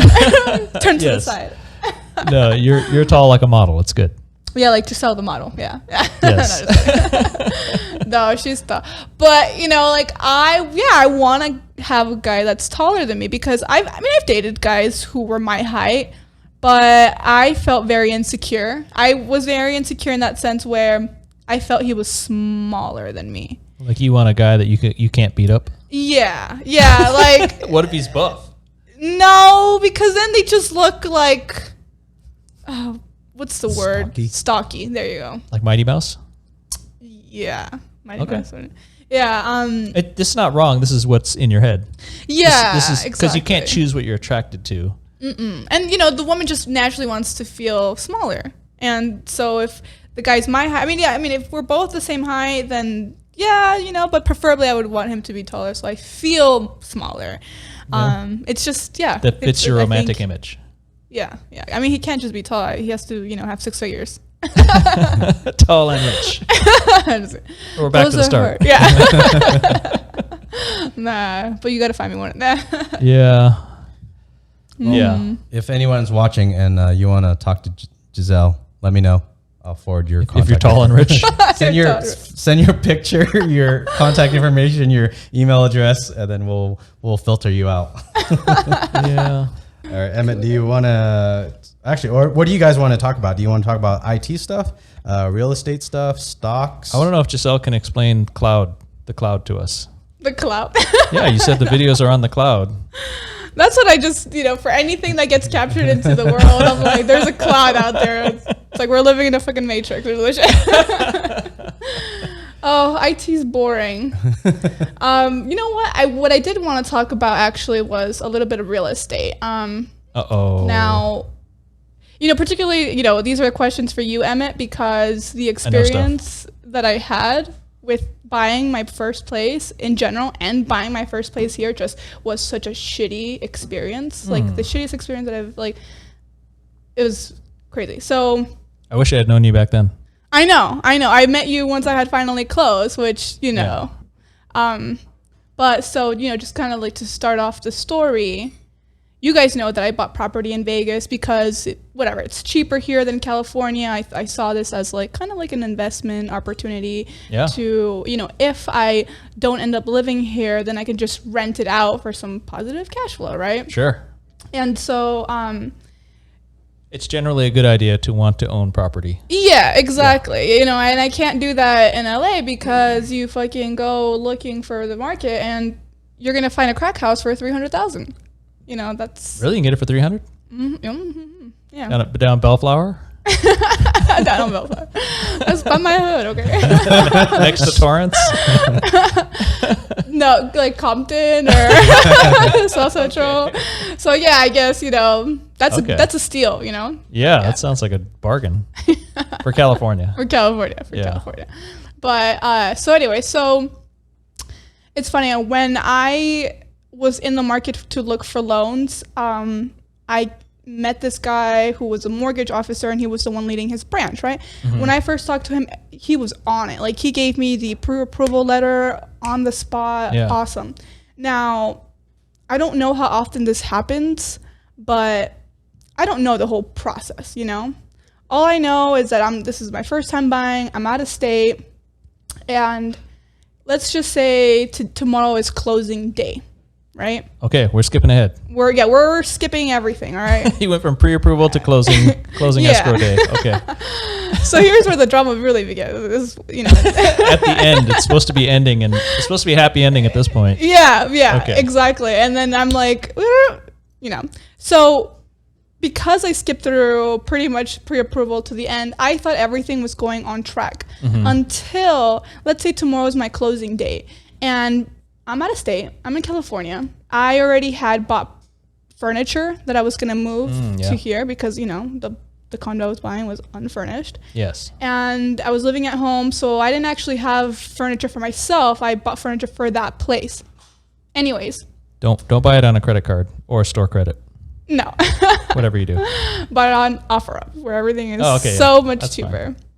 But so here's the issue. So I texted my realtor and I said, hey, tomorrow's closing day. Like, what time should I be there for signing? Yeah. And he's like, oh, we don't even have the loan docs yet. Yeah.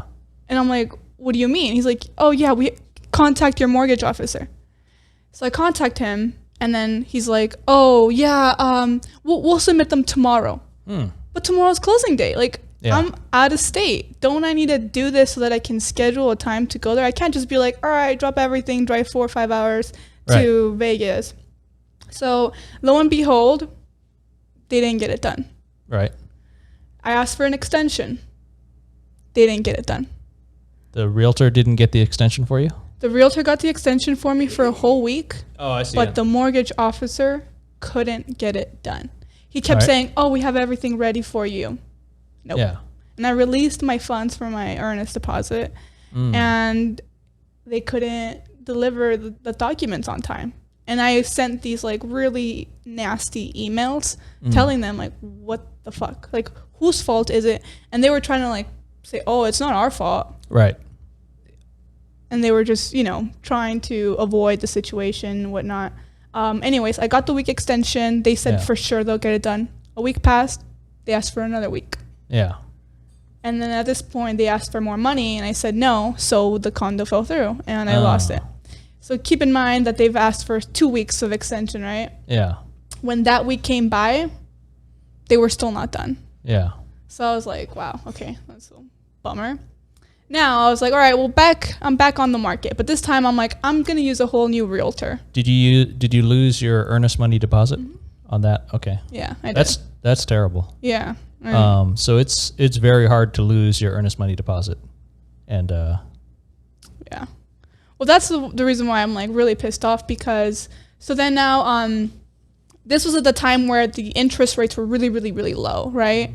And then there was there was a moment in time where Yeah. Okay, sorry. So the earnest money thing, so is that, maybe you guys both know, what's the answer? Are you saying that?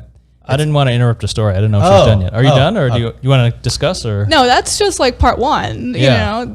We could start at part one where, it sounds, well, so I've worked with a lot of different lenders, and some of them are really on it and on the ball and get shit done. So buying a house is a series of steps you have to go through in the transaction. Mm-hmm. So the escrow is this time period during which you're preparing the property to transfer ownership to the new owner, and you're preparing the money, the loan, to go to the old owner, the seller. Mm-hmm. And then you want to time everything so that it all comes together, and you do the swap where you trade, hey, here's all the money, and now I own this place, right? But there's a lot of paperwork, a lot of disclosures, especially in a loan. So any bank that's going to loan you a big pile of money, They want to see your income docs, right? They want to see how much money you got. They want to evaluate you as a risk. They want to look at your credit score, right? So you probably went with a broker. This broker they get basically a commission per loan. And so there are great lenders, and then there are shitty lenders that just are incompetent or drop the ball. I worked with one in December that I will never forget. What's their name? They're Win Prime. Oh, okay. So mine was AFN, American Financial Network. So if you don't ever work with them. So I mean, I'm in the biz, so I'm not gonna talk too much trash about good lenders and bad lenders. But you want a lender that that is getting the job done and can help you with your goal, which is buying the house, right? So there's a lot of problems that can come up, and it's how does that lender address those problems and solve those problems? How do they help you get to where you're going? How would a common person because you work with many lenders, so you have the experience, and as a realtor, you can't even, I think if I'm correct, you're not supposed to suggest a lender too? Right, I can't force anybody to pick a lender. If somebody wasn't working with you, just say at that time, if Gissel didn't know you, how can she search for a good lender? You can always ask my opinion, and I can say, you know what, I've seen this lender do a lot of great loans and a lot of success here. Or I can tell you objectively, hey, look, this lender's loan costs come out to about $1,200, and this lender's loan costs come out to about $6,000. So are they going to do $6,000, more worth of work for you? So in that case, the home buyer will pretty much have kind of trust the real estate agent. Is there any other way that they could find out if a lender's good or not? Yeah, I mean, you could look for online reviews. You can shop lenders. You can go get 3 different quotes. That's what I did. So that's the thing. Like, I had gone with 5 different lenders. So I had been pre-approved. I had gotten letters from all of them. But this lender, specifically the mortgage officer, Sergio, I'm coming for you. I'm like trying to sue him. But by the end of the story, you'll understand why. Yes. But so I went with him because from the very beginning, he seemed like he was on it. Like I had talked to him on the phone. Like even outside of the scope of me buying a home and like getting a loan from him, I thought he was a really cool guy, and I really trusted him. Like all the other mortgage officers that I had talked to, they were like, and I also applied to the one that my realtor at the time had recommended. But he gave me the best quote or the interest rate. So I was like, all right, win-win. Right. And I didn't know until the very end that he was being really shitty lender. And what was the problem? Okay, so here's the thing. Let's say you're shopping for a car, right? This is get deep. All right. If you can't afford the car, why am I gonna be like, trying to, show you all the specs or anything like that? If let's say you can only buy this car cash only. So if you as a college student walks in and I start showing you the top of the line limo Mercedes, is that a mismatch to? I think, I mean, the reason why I'm saying this is because where they dropped the ball was you're supposed to check if a condo qualifies to being financed, right? Like the mortgage officer is supposed to check, okay, is this house even financeable under our guidelines? And they checked that a week before I was supposed to close. Oh yeah, you need to do that on the front end. You need to do that from the very beginning. Why are you doing this last minute? And then the HOA is notorious for not getting back to you within the day. And so they had all these questions for the condo review, and they couldn't get the answers, and they blamed it on the community manager. And I'm like, dude, no. Yeah, so the HOAs, so a condo complex will have an HOA, right, a homeowners association. Because the condos share walls and share roofs, you almost have to have an HOA because your property is not independent. If you got a hole in your roof, your neighbor is worried. If your wall is on fire, their wall is on fire. So there's an issue. If your bathtub leaks, your people downstairs and the people to the other side of the bathtub are worried, right? They got cockroaches, you got cockroaches. So you got to worry about these things as a community. So the HOA is elected from people who live in the condo complex, but they can't be doing a full-time job of monitoring HOA stuff. So most HOAs will hire a property management company to handle the paperwork and the kind of the day-to-day stuff you need to do, right? The office work, the filing, all the paperwork you need to do. It's almost too much for somebody to do voluntarily. Yeah. So it is a business where you got to pay your HOA dues, and then part of that money goes to the property management company.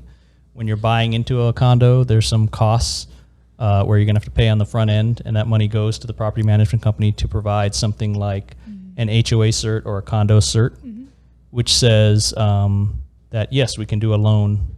So the bank has their own criteria on, can we loan in this condo complex, right? They're looking for a few things. The big one, is there any major litigation happening right now? So if this condo complex, if this HOA is being sued for $84 million, like, hey, well, I'm going to say I don't want to give you a loan to buy into this place that's about to get whacked with a giant lawsuit. Because they're liable. If I end up like not paying my mortgage and stuff, then it's the bank doesn't want to be liable under those. Yeah, your condo complex is the collateral for the loan that they're giving to you, so they want to protect their investment. Right? So they don't trust you 100% to pay back over the next 30 years. Yeah. They're taking a guess by looking at your credit score and your income, and they go, you know what, she looks pretty good, right? But things can change, right? Exactly. So the property management companies typically suck at helping get information back. It's it's probably not a great rewarding job, but like I hate it because it makes the transaction so difficult. The lender just needs this info so they can do the loan. I'm the realtor. I just need info so we can get the transaction done. We want to help people buy and sell their condo units. You guys do this every freaking day. Why do you suck at it? Yeah, so that's what I wanted to know. It's super frustrating to deal with those elements of the real estate transaction. It sucks because I worked in the HOA document processing company, and their second biggest revenue is when selling or buying a house. The first biggest revenue is the monthly payment towards HOAs. The second highest revenuing thing for most HOAs is that transfer fee. Yeah, and you need a resale package. And So it sucks that they're so unmotivated. I kind of don't understand. I haven't worked. I don't know what they do. Yeah, but it's weird that they're so unmotivated, and yet that's the second highest revenuing thing that they got going on. Yeah. But, in this situation, I feel like it was the mortgage officer and his team that dropped the ball because they were doing it days before I was supposed to close. Like, this should have been done from the very beginning. I gave you the resale package, information well before. So I was really pissed off, and I couldn't believe it. Anyway, so I was back in the market looking for another place, and I was like, crap, the fucking interest rates went up. Shit. Oh, yeah. So I went back to him, and I said, look, I'm already checked off. Yeah. If I go with a whole new lender, I got to start all over again. Yeah. You got a whole month. Could you lock me in at that 3% interest rate? Yeah. And he's like, I'll do everything in my power to do that. And I got you, baby girl. So this motherfucker was like, if I could punch him in the face, I fucking would. Oh my God. So he's like, I won't charge you for the loan. I'll remove the lender fees and there's another kind of fees. Points? He gave me, they charged me for points, but there's the lender fees and some other fees. Underwriting? I think They can break them out. In the end, it's just loan costs, but they can give them different names. So those costs, he only charged me $100 to do the loan. So he was pretty much doing the loan for free. Yeah. And, but he's like, he didn't want to secure me with a lower rate. He was like, no, I'm going to give you a higher rate. So he gave me 3.5. Yeah. That's a lot higher. So it's sure, you won't pay for the loan now, but you're still going to end up paying me back or paying that amount in the long run.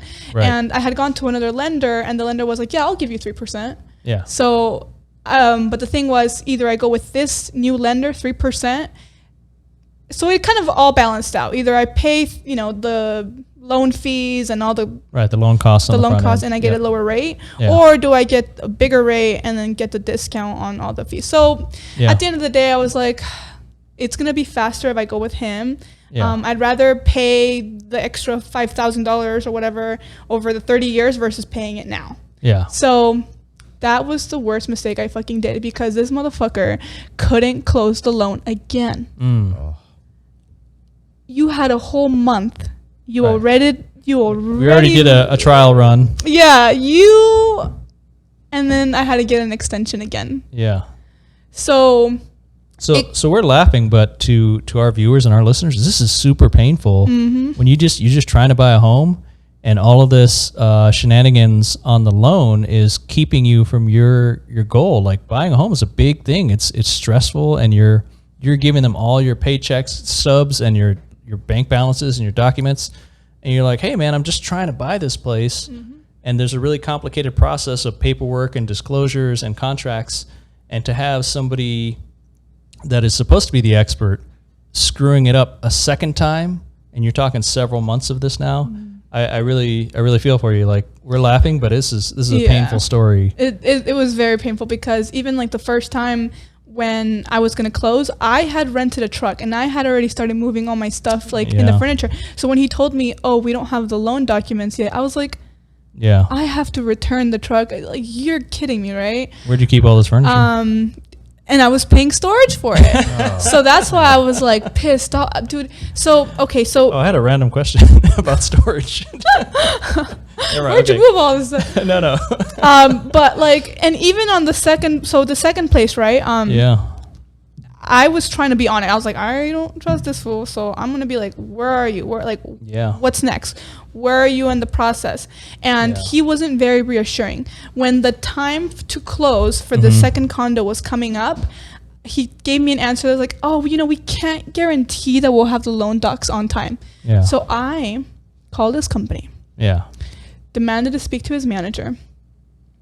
And I said, hey, I want you to talk, like, here's my loan number. Here's the mortgage officer that's working, my loan. So what's also wrong with your story is that your realtor should be doing these calls for you. Your realtor should be on the loan officer for that timeline. There's a timeline of steps that have to take place, and the realtor should be communicating directly with the loan officer to coordinate, because if there's no loan, there's no deal for him either. So the realtor should have been communicating and watching your loan officer as well. So and so that's what'll happen to me is, like, I know what's supposed to happen, right? I know a couple days in this should happen, and a week later this should happen. So when I get to a loan and I haven't heard anything from them in a week and a half, 2 weeks, I'm calling them. I'm blowing them up. I'm blowing up everybody I can at that loan company. Hey, we're halfway through the escrow. So are you guys doing a loan or what? Like, my second realtor knew that they were an issue from the very beginning. So he was actually on them, constantly talking to them on the phone, constantly badgering, but they don't care. Man. Sounds like a story I know. They were literally he was like, I kept calling him. Yeah. And then we're on the phone, like, they would answer, but then it's like they're not reassuring.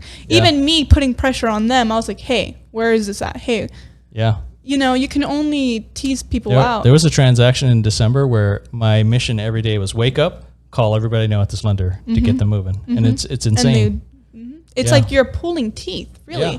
And this is why it was so frustrating. Like, you shouldn't even be a mortgage loan officer or your team. Like, what the fuck is wrong with your team that you can't get this shit done? Like, that's so frustrating. And on the lender side, they're by commission per loan, so it's there's no loan, they're not getting paid either. Yeah, so and they're 100% commission, aren't they? Depends. It depends, but the revenue for the company is the loan. So if they don't complete loans, then it's a waste of time for everybody. Yeah. And but the thing is, at the second time, he was only charging me $100 for the loan, so he wasn't making any. Well, he's making it up in the percentage.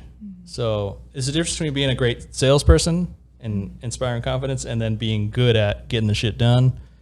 There's also an underwriting team. That's another part of that.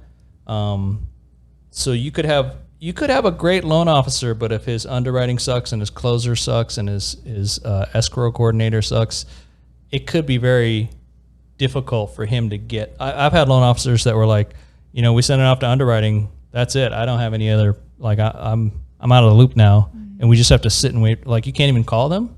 So I know lenders that can call directly to their underwriting team and go, hey, what's up? And what do you need? Well, how do we fix it? And they coordinate and get shit done. So for the record, I can recommend lenders in that I can tell you what I've seen. I can tell you who looks like a good lender. I can tell you experiences of my past clients. What I can't do legally and ethically is recommend a lender because they're giving me some money back, right? So the idea is they don't want me steering clients to a certain lender because I'm making money on the deal. But I can't honestly tell you who I think the best lender is. Right? Yeah, you're just giving your suggestions, and if you are tied in with like certain lenders and you get some small commission from a referral, then great. If not, then you know it's not like so there's laws that we have to be very careful. Yeah, you can't get a kickback of any kind. Oh, not at all. Oh, so it has to be independent that way. But I'm more than happy because these are my buyers, right? Yeah. I want you to get the house. I don't want you to end up 3 escrows in and losing your earnest money deposit. I want you to have success as easily as possible. Exactly. Right? So I want to be the expert that sets it up to be a home run right out the gate. And if I know a good hitter, I'll say, hey, we want this guy to hit the home run for us, right? Exactly. So that would be the ideal situation is you find a realtor that can give you intelligent guidance on that sort of thing. Well, watch out, AFN. Don't refer to them. AFN. You got one pissed off. I'm one pissed off. No, and this was the worst part was that there were moments in time where mortgage loan officer and I were butting heads, and we were pretty much dissing each other through emails, and so anyways, I contacted his boss, and his boss was unavailable, so I left him a voicemail and a text message, and he sent that screenshot to the mortgage loan officer. Yeah. He's like, hey, look, this girl reached out to me.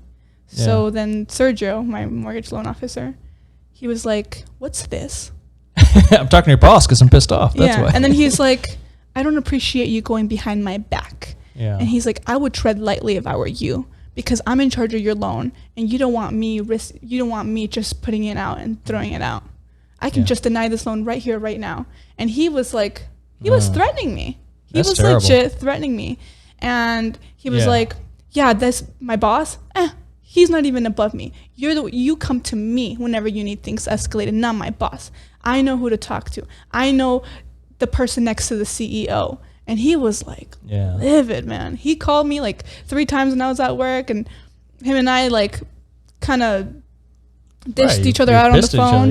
We were. It was not. So this was what you're describing is a totally unprofessional nightmare scenario, and it's really terrible. I'm surprised you're not depressed now. Maybe I do need that shot. If you're listening at home, drink now. Reflecting on this story, because me and him have done 2 podcasts about real estate, and he's told me like these over 3 hours, over 6 hours. These are some of the steps, but it's one thing to hear how it should go smoothly, and it's one thing to hear when it goes badly. So it's I think it's great that you brought this story. In the process, I was thinking, what can I do? Like, are there any rights that I have? So the thing is that I have a couple of friends that work in real estate, but it's all in California, totally different laws. And then here I come to find out that there's very little thing I could do. Like when I lost my earnest money deposit. Yeah, but your realtor should have fought for your EMD, and he should have gone to his broker to go after that lender to get your EMD back because they lost you. It wasn't something you did that lost the EMD. That lender lost your EMD. So that realtor through his broker should have gone after the lender for you. Yeah, well, he didn't. So that's why I dropped him, and then I went with another realtor. Yeah.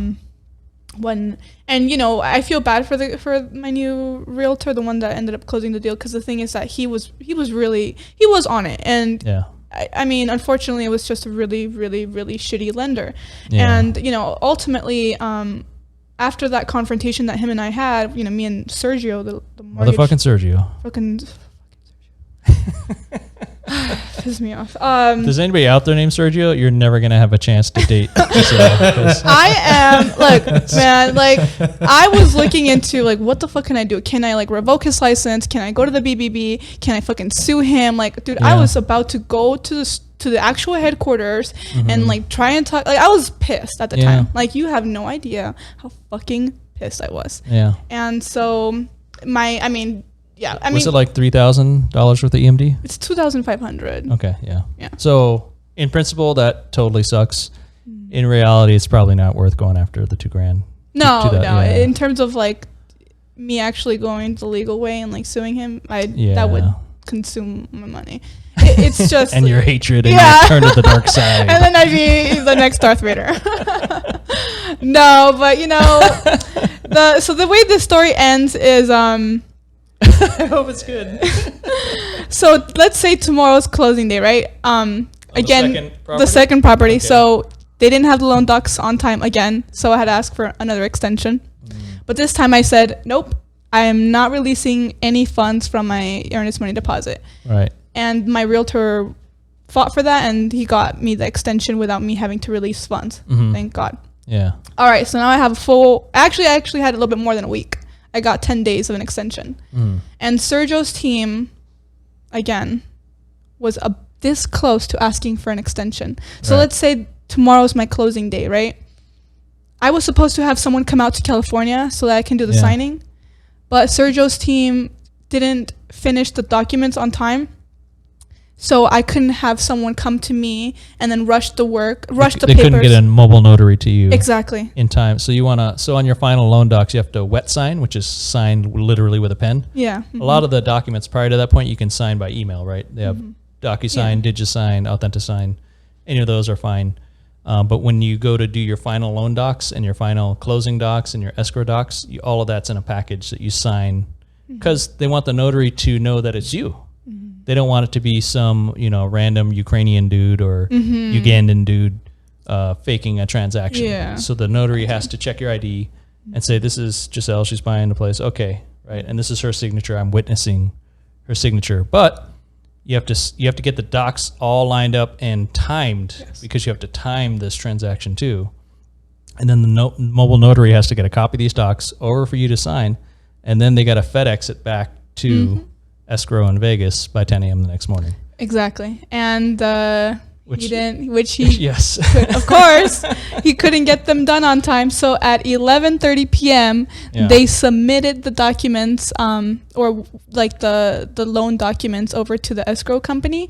So at 11:30 p.m., the second I heard that they finished those loan docs, I had to book a flight to Vegas so that I can go in person the next day to sign and then fly right back. Oh my goodness. So that was another $300 that I had to spend last minute just for a day. And I spent the whole day at Grouchy John's working. That's what you're doing? Yeah, Is it your idea to go there today? No, it was you. Did You bring it hosted up? it. Okay. But I was having flashback memories. I didn't know it was a traumatic place.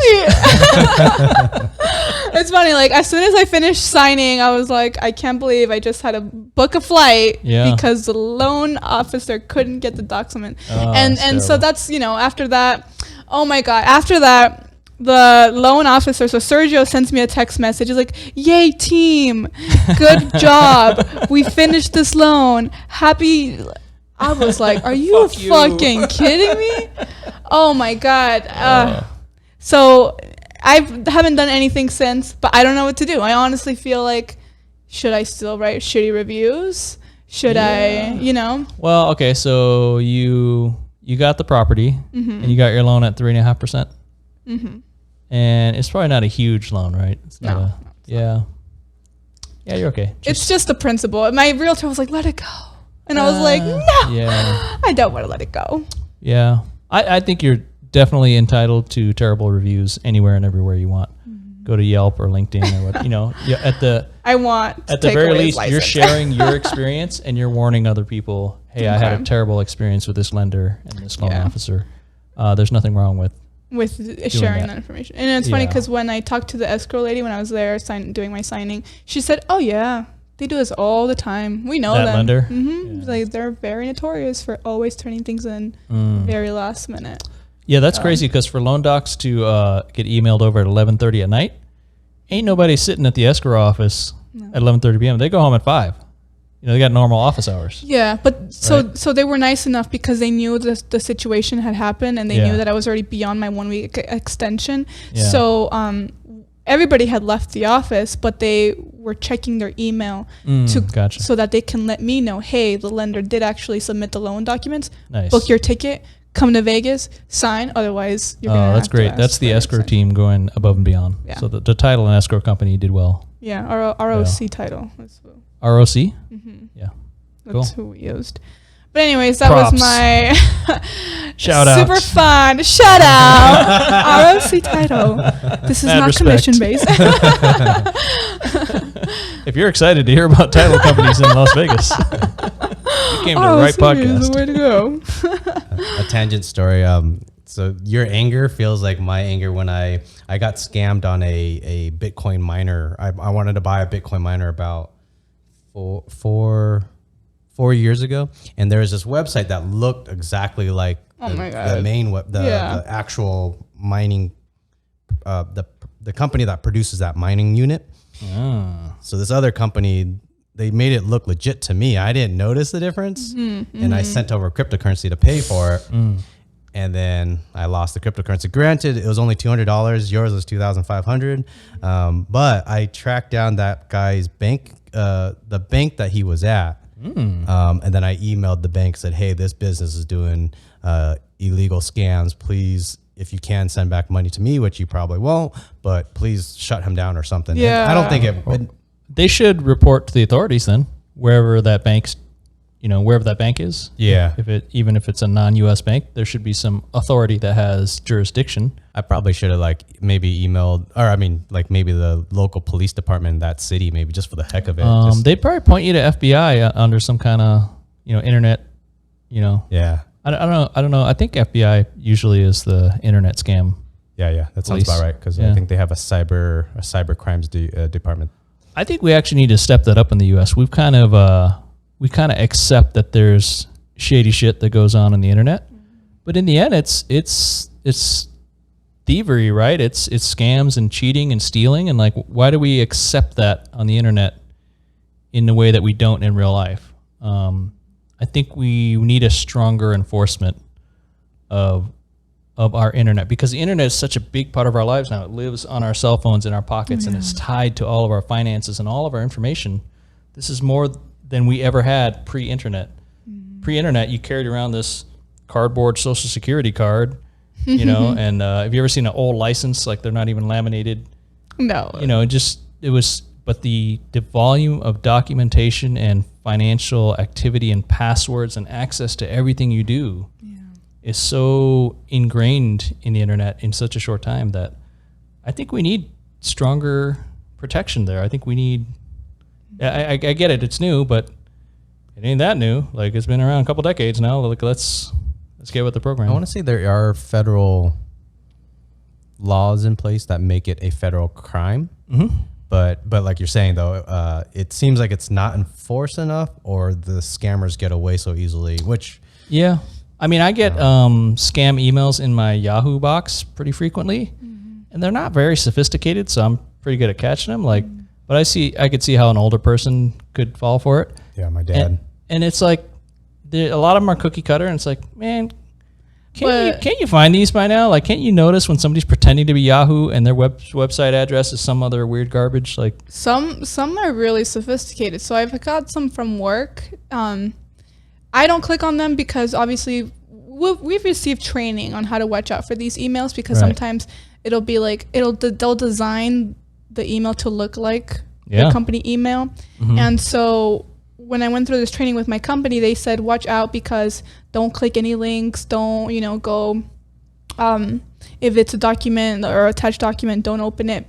Some of these people, so in the training, I learned that some of these people, they try to get all company information. They try to steal, and through that, they can look at your bank records. These are hundreds or even thousands of employees at one time. So just one person clicking on the wrong email, thinking it's an email from HR, you can totally do some damage. So it's just crazy how sophisticated some of these hackers have gotten. Yeah, I think about 2 or 3 years ago, there was one that went through my office where it phished.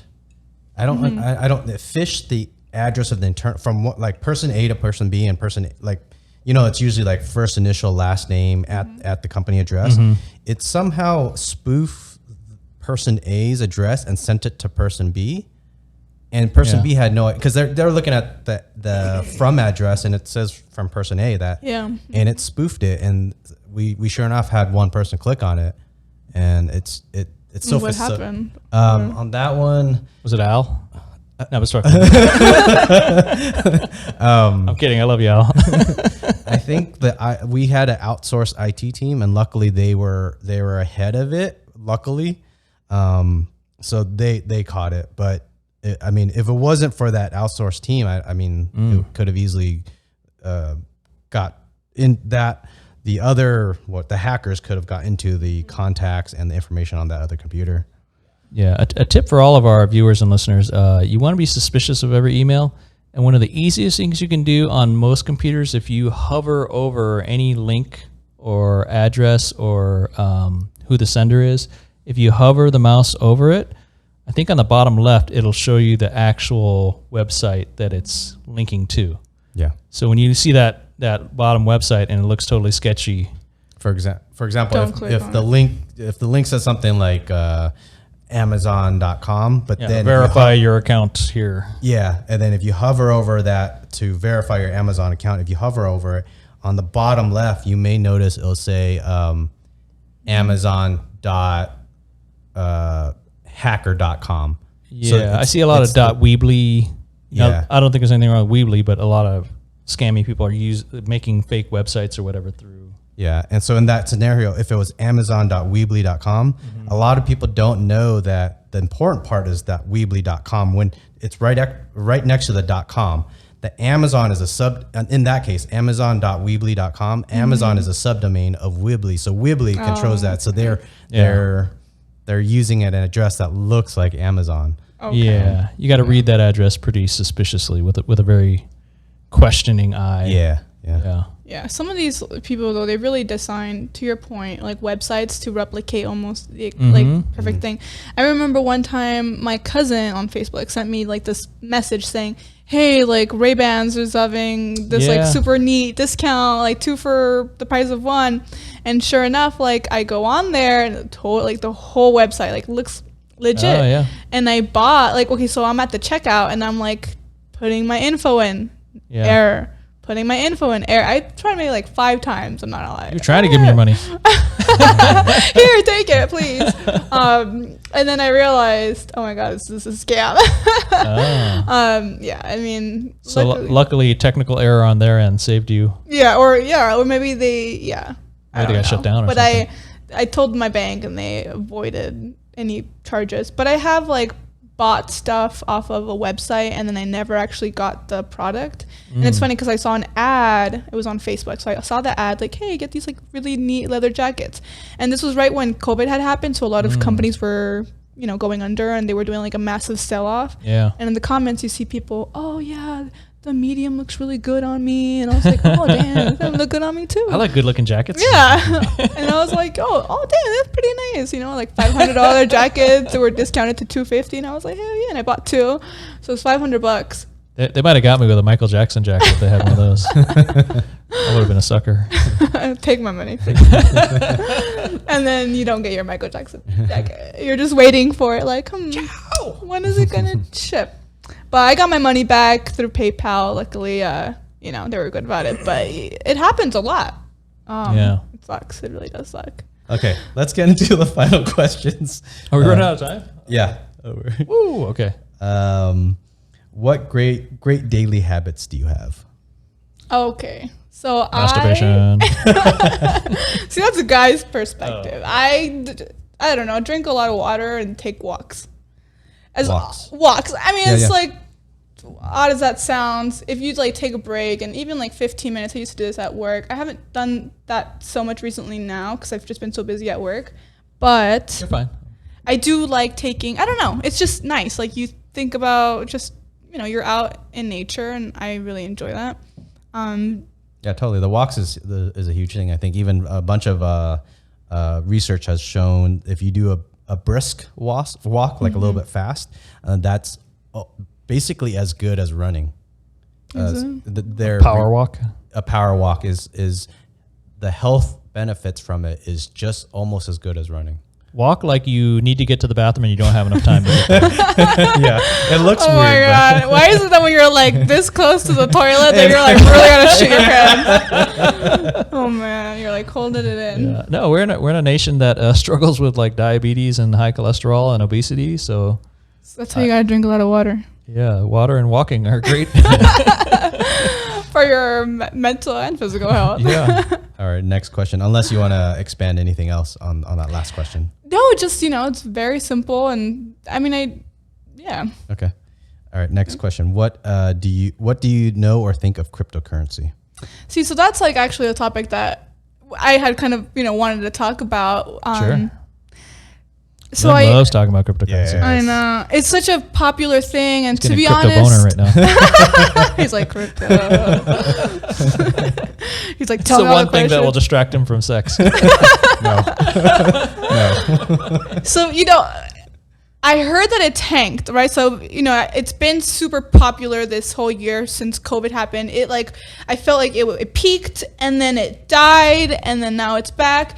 And I'm kind of like this thing where I'm kind of skeptical about it. And I don't really know much about it. I've told you this before. Like I don't really know much about cryptocurrency. I don't even know where to buy it. Is it like through a regular stock account like TD Ameritrade or Robinhood? I think you have to get like another type of account.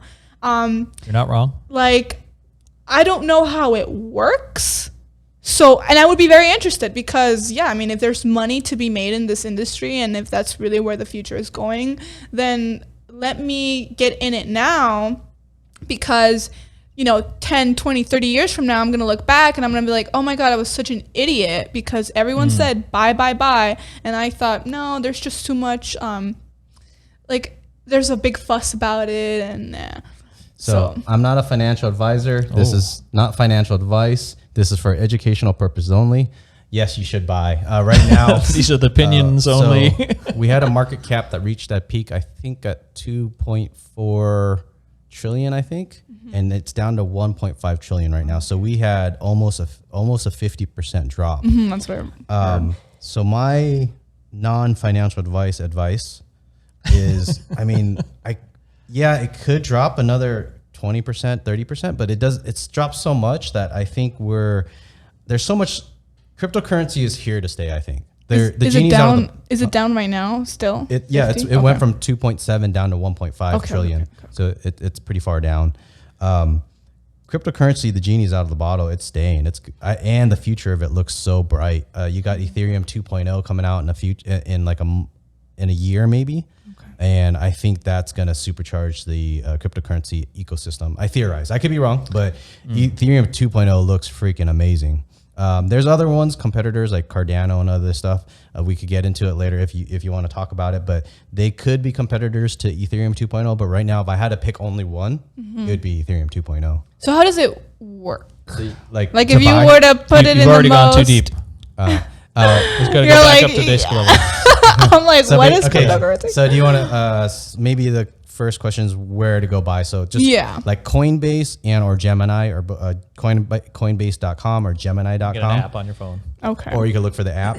And then when you sign up an account, they ask for your I think social security number, first name, last name, address, and then pictures of your driver's license. Okay. Because it's a money thing and they want to make sure you're not a terrorist.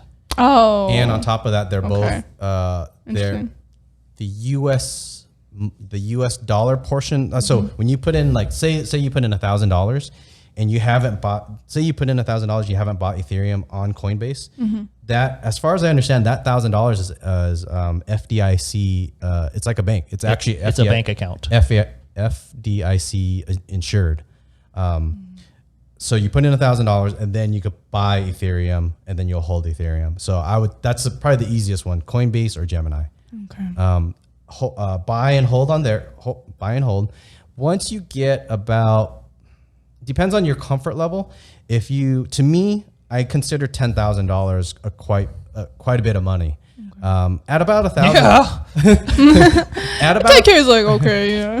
If you put in a lot of money. If you put in 1,000, I feel like it's not. It's not a lot. It's not a whole lot. Or no. What I'm getting at is their security thing where you could pull out the Ethereum into your own offline wallet, they call it, and that's very technologically complicated, but it's super secure. So if you get to that point, contact me and I'll walk you through how to pull out $10,000 of Ethereum or whatever you buy. So anyways, for now, until you reach 10,000, just go to Coinbase and go to Gemini. Does it work like stock? So if I buy, then I get taxed earlier. If I somehow sell, does it work like stocks in essence? So, is it like so cryptocurrency is the idea that you can make a different kind of money based on software. So the money you have in your pocket right now, the money on your credit card, the money in your debit card, the money in cash is US dollars right now, right? So that was more or less invented by the US government. The US government says, hey, if you have these dollars, we're going to support you and we're going to legalize and legitimize these dollars, and you can spend them and you can trust them and you can put them in the bank. And anybody is required by law to use this as legal tender, right?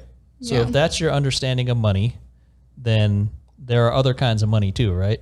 So crypto is just a different form of, it's a different form of right. money. So, I mean, is gold money? Sometimes. Yeah. Right? If I have a gift card to a restaurant, is that money? I mean, I could give it to you and you'd go buy some dinner. But I can't just go into a store and be like, all right, here's my like block of gold. They might not accept it. You know? So other forms of money are difficult to use in different situations, right? If I give you some Japanese cash, is that money? Yeah. Even though you'd have a real hard time spending it anywhere, right? So cryptocurrency is a different kind of money. The idea behind it is that it lives on a blockchain, which is a piece of software that is like an accounting ledger. So the original cryptocurrency was Bitcoin. And he said, hey, we're going to start this ledger of accounting where we've started the Bitcoin, and every transaction you can see where everything went. You don't know who owns which accounts, but you can see where all the money went up to this point. And you can trust it because we have a record of all the transactions all the way back to the beginning. So how do I know I gave you this much worth of Bitcoin? Because I can see the whole history and I know legitimately you gave me this much Bitcoin. So it gets very technically complicated where many computers are verifying that transaction. So is it currency?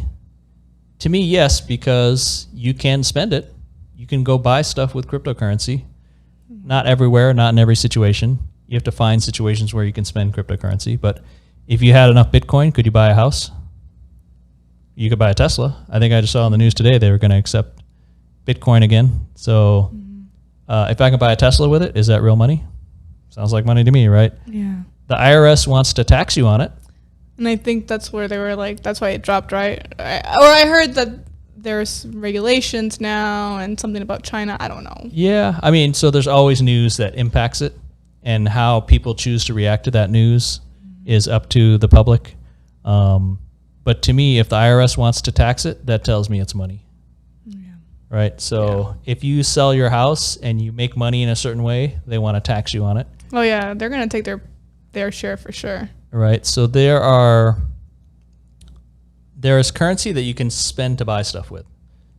Currently, cryptocurrency hasn't been around very long, so it's a little bit difficult to buy a cup of coffee with cryptocurrency, right? There's some extra steps. It's not as easy as regular dollars or your regular debit card. But every day and every year, it's moving closer and closer to becoming a very easy currency. So what else do we need to know about cryptocurrency? I think earlier when you were questioning, or you mentioned the fear of cryptocurrency, like is it going to drop more? Maybe is that a question maybe in your head? Is it real? Is it going to grow eventually in the future? I think if you look at the history of Bitcoin and cryptocurrencies, I mean, Bitcoin started out at sub penny. And then in 2012, it went to $1, I think. And then 2014, it went to $100. But each time when it went up, it also fell too. Yeah, but very volatile. But super volatile, yep. Where when it goes up, it seems like the floor comes with it. So as it goes up, there's some type of support level. There you go. The the finance term. Yeah. He's like, what am I thinking? Sex. So Can't think of the terminology. As it goes up, people that that really are into cryptocurrency, that support level goes up too. So when it crashes, it's going to hit that support level, hopefully, and then it'll never go lower than that support level. You're saying there's like, if you were to plot this out as a trend line, just like a basic trend line over X period of time, yeah, it fell like 50%, but it's where you are is nowhere compared to where you started. Yes. Yeah, it's very highly volatile and very unstable, but over any longer period of time, the trend for its valuation is highly up, like remarkably, incredibly up. Yeah. Year over year. And if you look at it, So I would classify cryptocurrency in with assets that normal people can buy. So currently, what appreciating assets can a normal U.S. citizen buy? You can buy real estate, some kind of property or a house or something, right? That seems to go up over time. You can buy stocks. We can jump on an app or whatever and buy some stock. You can buy Apple stock if you want, right? That seems to be a popular stock. What other appreciating assets can we buy?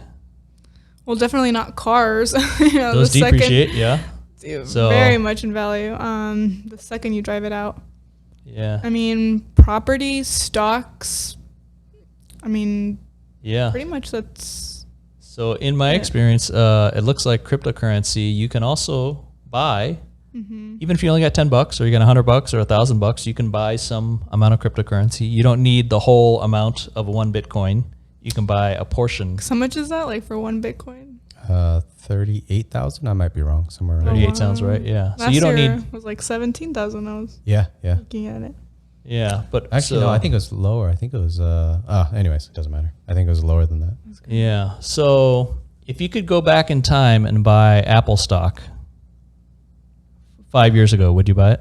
Yeah, of course. And I think anybody would, right? Or Amazon when it first started, and then now it's worth. I mean, same thing with Bitcoin. So would you buy $1,000 worth? How much? If you could go back in time, how much? Yeah, of that value? That's the problem, right? Because it's like, whatever you could afford at that time. Exactly. You know what I mean? Like, if you truly think that this is gonna go to the moon, then invest, right? Regardless of how volatile the market is, just you want to your point, buy and hold. Same thing with stocks, long term, right? You just want to buy it, forget about it, let it grow on its own behind closed doors. You don't want to be looking at the market and stressing out. Yeah. I think it's kind of like idiotic, if people buy high and sell low because they're like freaking out. Human nature. I'd be like, all right, just don't even look at it. Just buy. What are you, a data analyst or something? I think 9 to 5.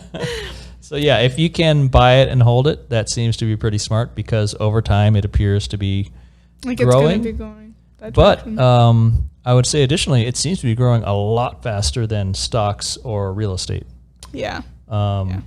Whereas a great growth rate in stocks or real estate might be 10% a year. That sounds great, right? Who wouldn't take? And that's like, on a good to do that every year over year consistently. Yeah. So if you can, cryptocurrency appears to be on a much higher growth multiplication. Rate. Yeah, and so how do we know it's not going to crash and disappear? It's the technology, the blockchain consensus it's a paradigm shift. It's like if someone told me the internet, cryptocurrency is actually a protocol and not something like Google. Google is a product. It's a company. It's a company, but it produces a product that's Google, the search engine, and other products. Yeah, right. Cryptocurrency is a protocol. That's like buying. If someone were to say buy stock in Google, this is actually buying something that is the internet. Cryptocurrency provides such a huge paradigm shift on so many things. So I was trying to, in a weird way, answer your question. I don't think cryptocurrency is going away. This is the future. As much as we saw Google was back in 20 years ago and how it's grown, cryptocurrency, I think, it's going to surpass that by magnitudes. And I think like 20, 30 years from now, we're going to look back and we're going to think, wow, remember when this was at this price? Yeah. Oh, yeah. I mean, that's what everybody thought with like the Tesla stock. Right. It's like, oh, it's so cheap. And then now it's like, oh, damn, like it skyrocketed to during COVID. Yeah, my non-financial advice that I think I told you you This is not financial advice. came over for the fire barbecue whatever the Bonfire? fire pit bonfire. I tell my friends, if you could get about 20,000 of your dollars, if you can have disposable income, disposable. You're rich friends, bro. If you could have $20, $20,000 min. if you could get $20,000 Just lying around. into crypto, hopefully in 10 years you could retire. So you think that would be enough to?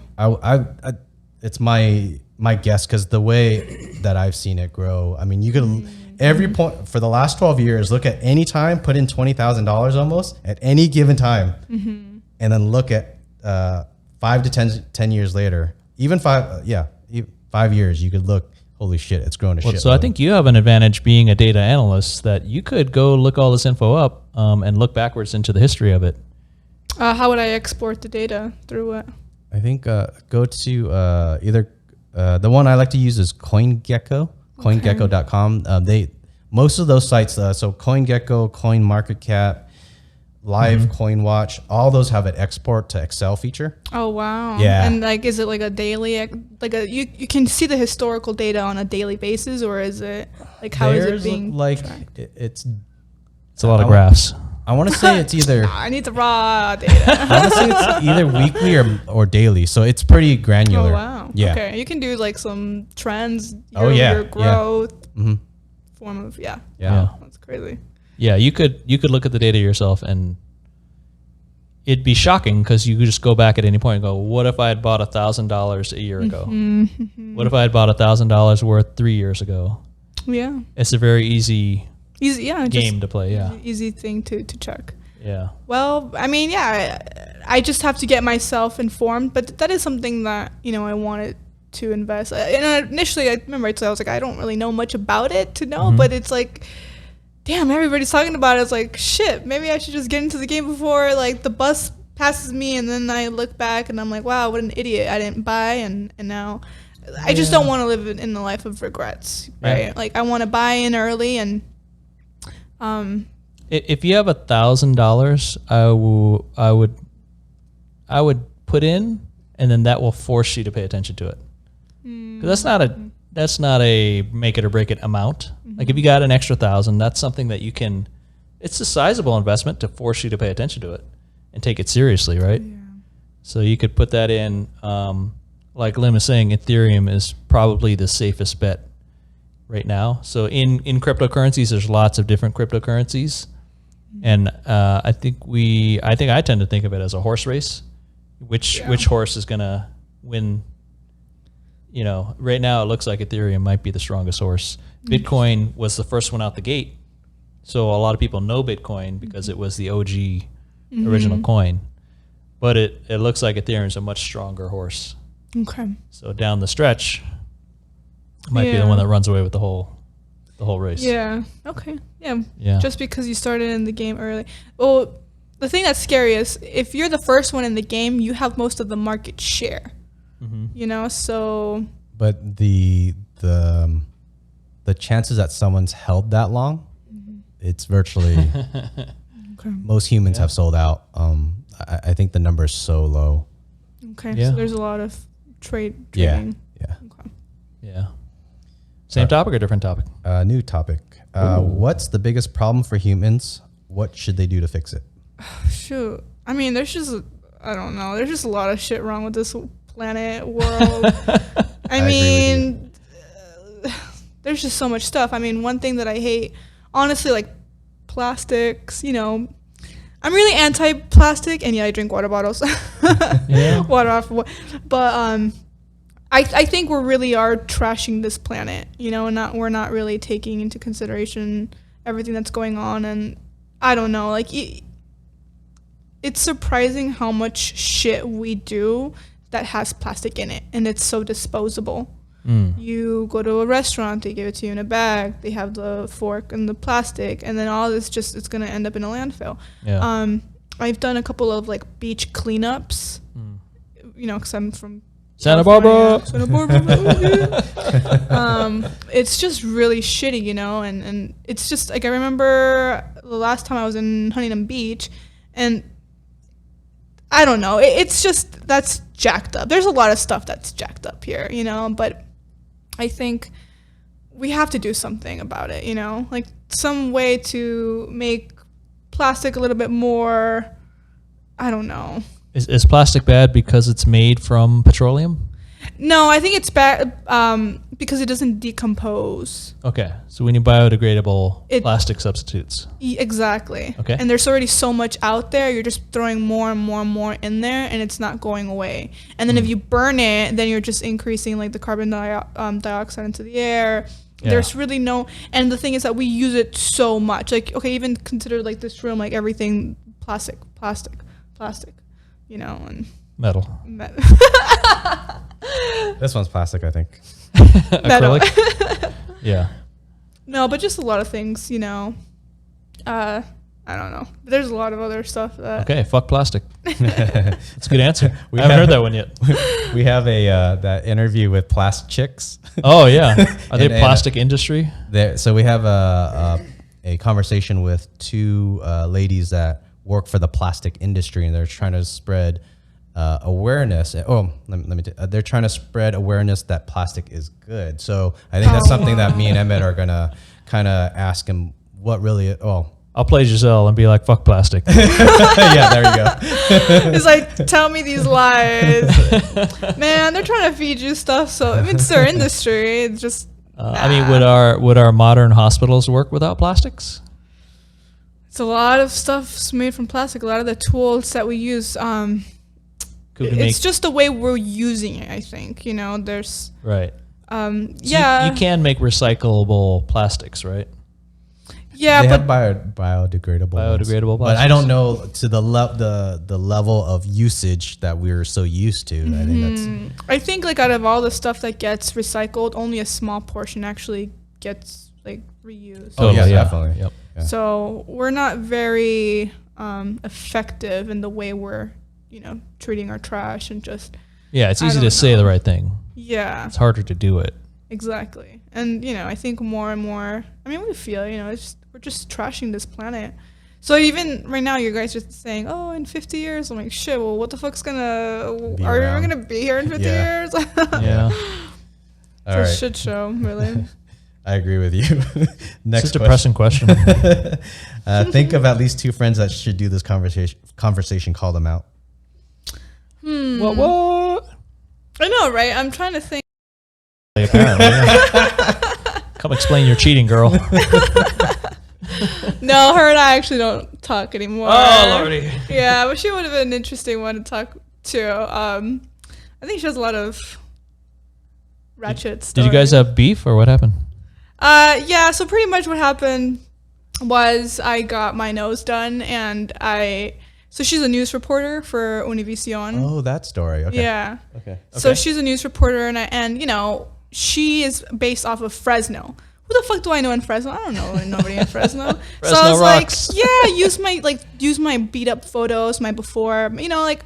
That was my story that she made of me, and I gave her that content so that she can utilize it for. Wait, she did a news story about your nose surgery, your nose job?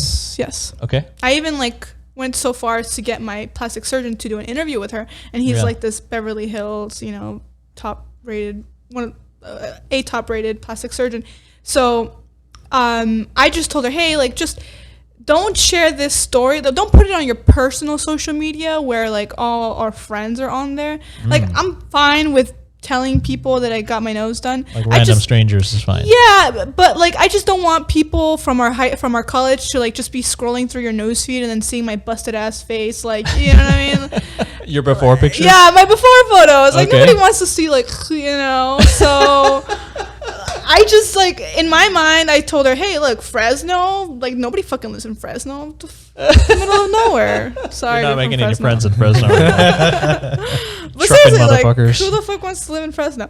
Truckers and farmers. So she didn't, and I told her, and I was like, you know, that's the only thing. I just don't want people to be scrolling and be like, oh my god, look, I came across her video and, you know, her busted photos, and then they start sharing. I guess I just didn't want to be a topic of conversation unless I initiated it, you know? Yeah. And so she posted that photo all over all her personal social media accounts. Her personal, not her business, her personal accounts. And I told her to bring it down, and she refused to bring it down. And she had journalistic integrity. She wanted to get those. I'm like, seriously, you needed my face to make you look famous? Okay, like that's just so disrespectful to me. At least like I had told you to not do that. Like a simple thing, do not do something, and she did it. And then I told her to bring it down. She said, I don't even see, like, what's the big deal? And she refused to. And I said, all right, well, I'll contact your company to try and get it down. And she's like, knock yourself out. So I tried to get her fired. I called up her company and I said, I'm going to sue you guys if you guys don't take this content down. I have this reporter and I did not, like, I did not give you the rights. And so they're like, well, we'll follow up, but then they never did. They just told her what happened. And so I was like, whatever. And she kind of started messaging me like, oh, you're dumb, and things like that. So I was like, this is where it ends. Like, also sounds unprofessional. Yeah. So I was really pissed off, and I was now I want to see your before picture. I'll show you. All right, because I only know you as beautiful and stunning, good looking Gissel. Yeah, with a little. But the bad part is that, now it's, if you see here, my nose kind of built a little bit of the callus. So there's like still a hump there. So I have to go back and get that. You have a great nose. What are you talking about? Yeah, I don't think it's not as bad as you make it out to be at all. It was very expensive for the nose job. It was $16,500. So it has to fix it under warranty? Yeah. Okay. Yeah. So if I'm gonna pay $16,500 for a nose job, it's not a cheap nose job. This looks like a $12,000 nose job.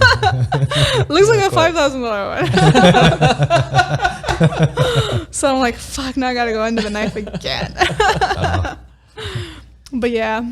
Where did they actually cut? What does it? So they did a couple of things. Actually, it was slightly deviated, and it had like a droopy tip, and it was kind of bulbous. You don't want a droopy tip, no. Droopy tip, yeah. Does that remind you of anything? Bulbous is okay. So they gotta do a little lift, Okay. But yeah, so they cut me up here. They pull the skin back, and then they break your nose. So they pull kind of like a little. Did you watch a video or something? Yeah. Yeah. Do you not know how a nose job works? No, I never looked at this. So they cut you open, they pull back your skin, then they get just think about like a flathead, little tool. Chisel? Yeah. And so they try to break your bone here and take some of the cartilage out.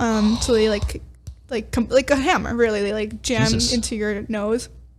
And so they do a lot of reconstructive stuff, right? They to find the tip. They, Is it all still cartilage underneath? Yeah, it's cartilage. Mm-hmm. Okay. Mm-hmm. Yeah, so fascinating. It takes a year to recover, but luckily when I was recovering, I didn't have any bruises. I barely had any swelling. So I was very fortunate in that sense where my recovery was super easy. So I was like, oh, surgery ain't that bad. Wait, so you really want to go back because you feel like it's not perfect? Yeah. Mm-hmm. Okay.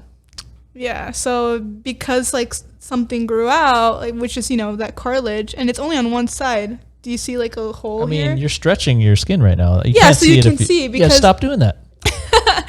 You have if you just leave it, then it's a normal great nose. Yeah. So the thing is depending on what ethnicity you are, some ethnicities tend to have thicker skin. So Hispanics tend to have more oily and thicker skin. So if I were white, chances are my nose would be a little bit more thinner. So anything would be more obvious. So I have to kind of stretch my skin so you can see. Think about it like this. Let's say you have a bed sheet, right? And I put a ball. Unless it's a really thin sheet. If I put a ball, it's super obvious. Right. You see all the defects. You see.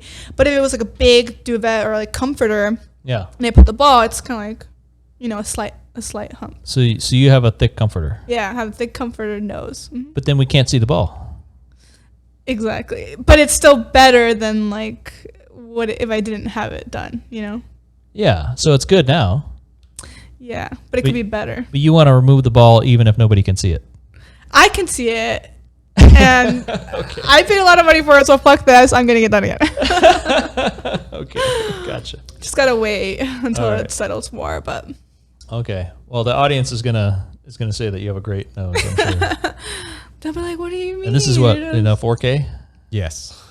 What do you mean 4K? Oh, It's super high def for YouTube.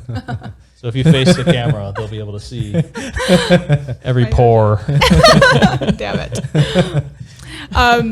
I mean, would you guys do any like plastic surgery or nah? Like if you were I considering, want to. Like, what would you get done? Bigger penis, duh. No, I'm but kidding.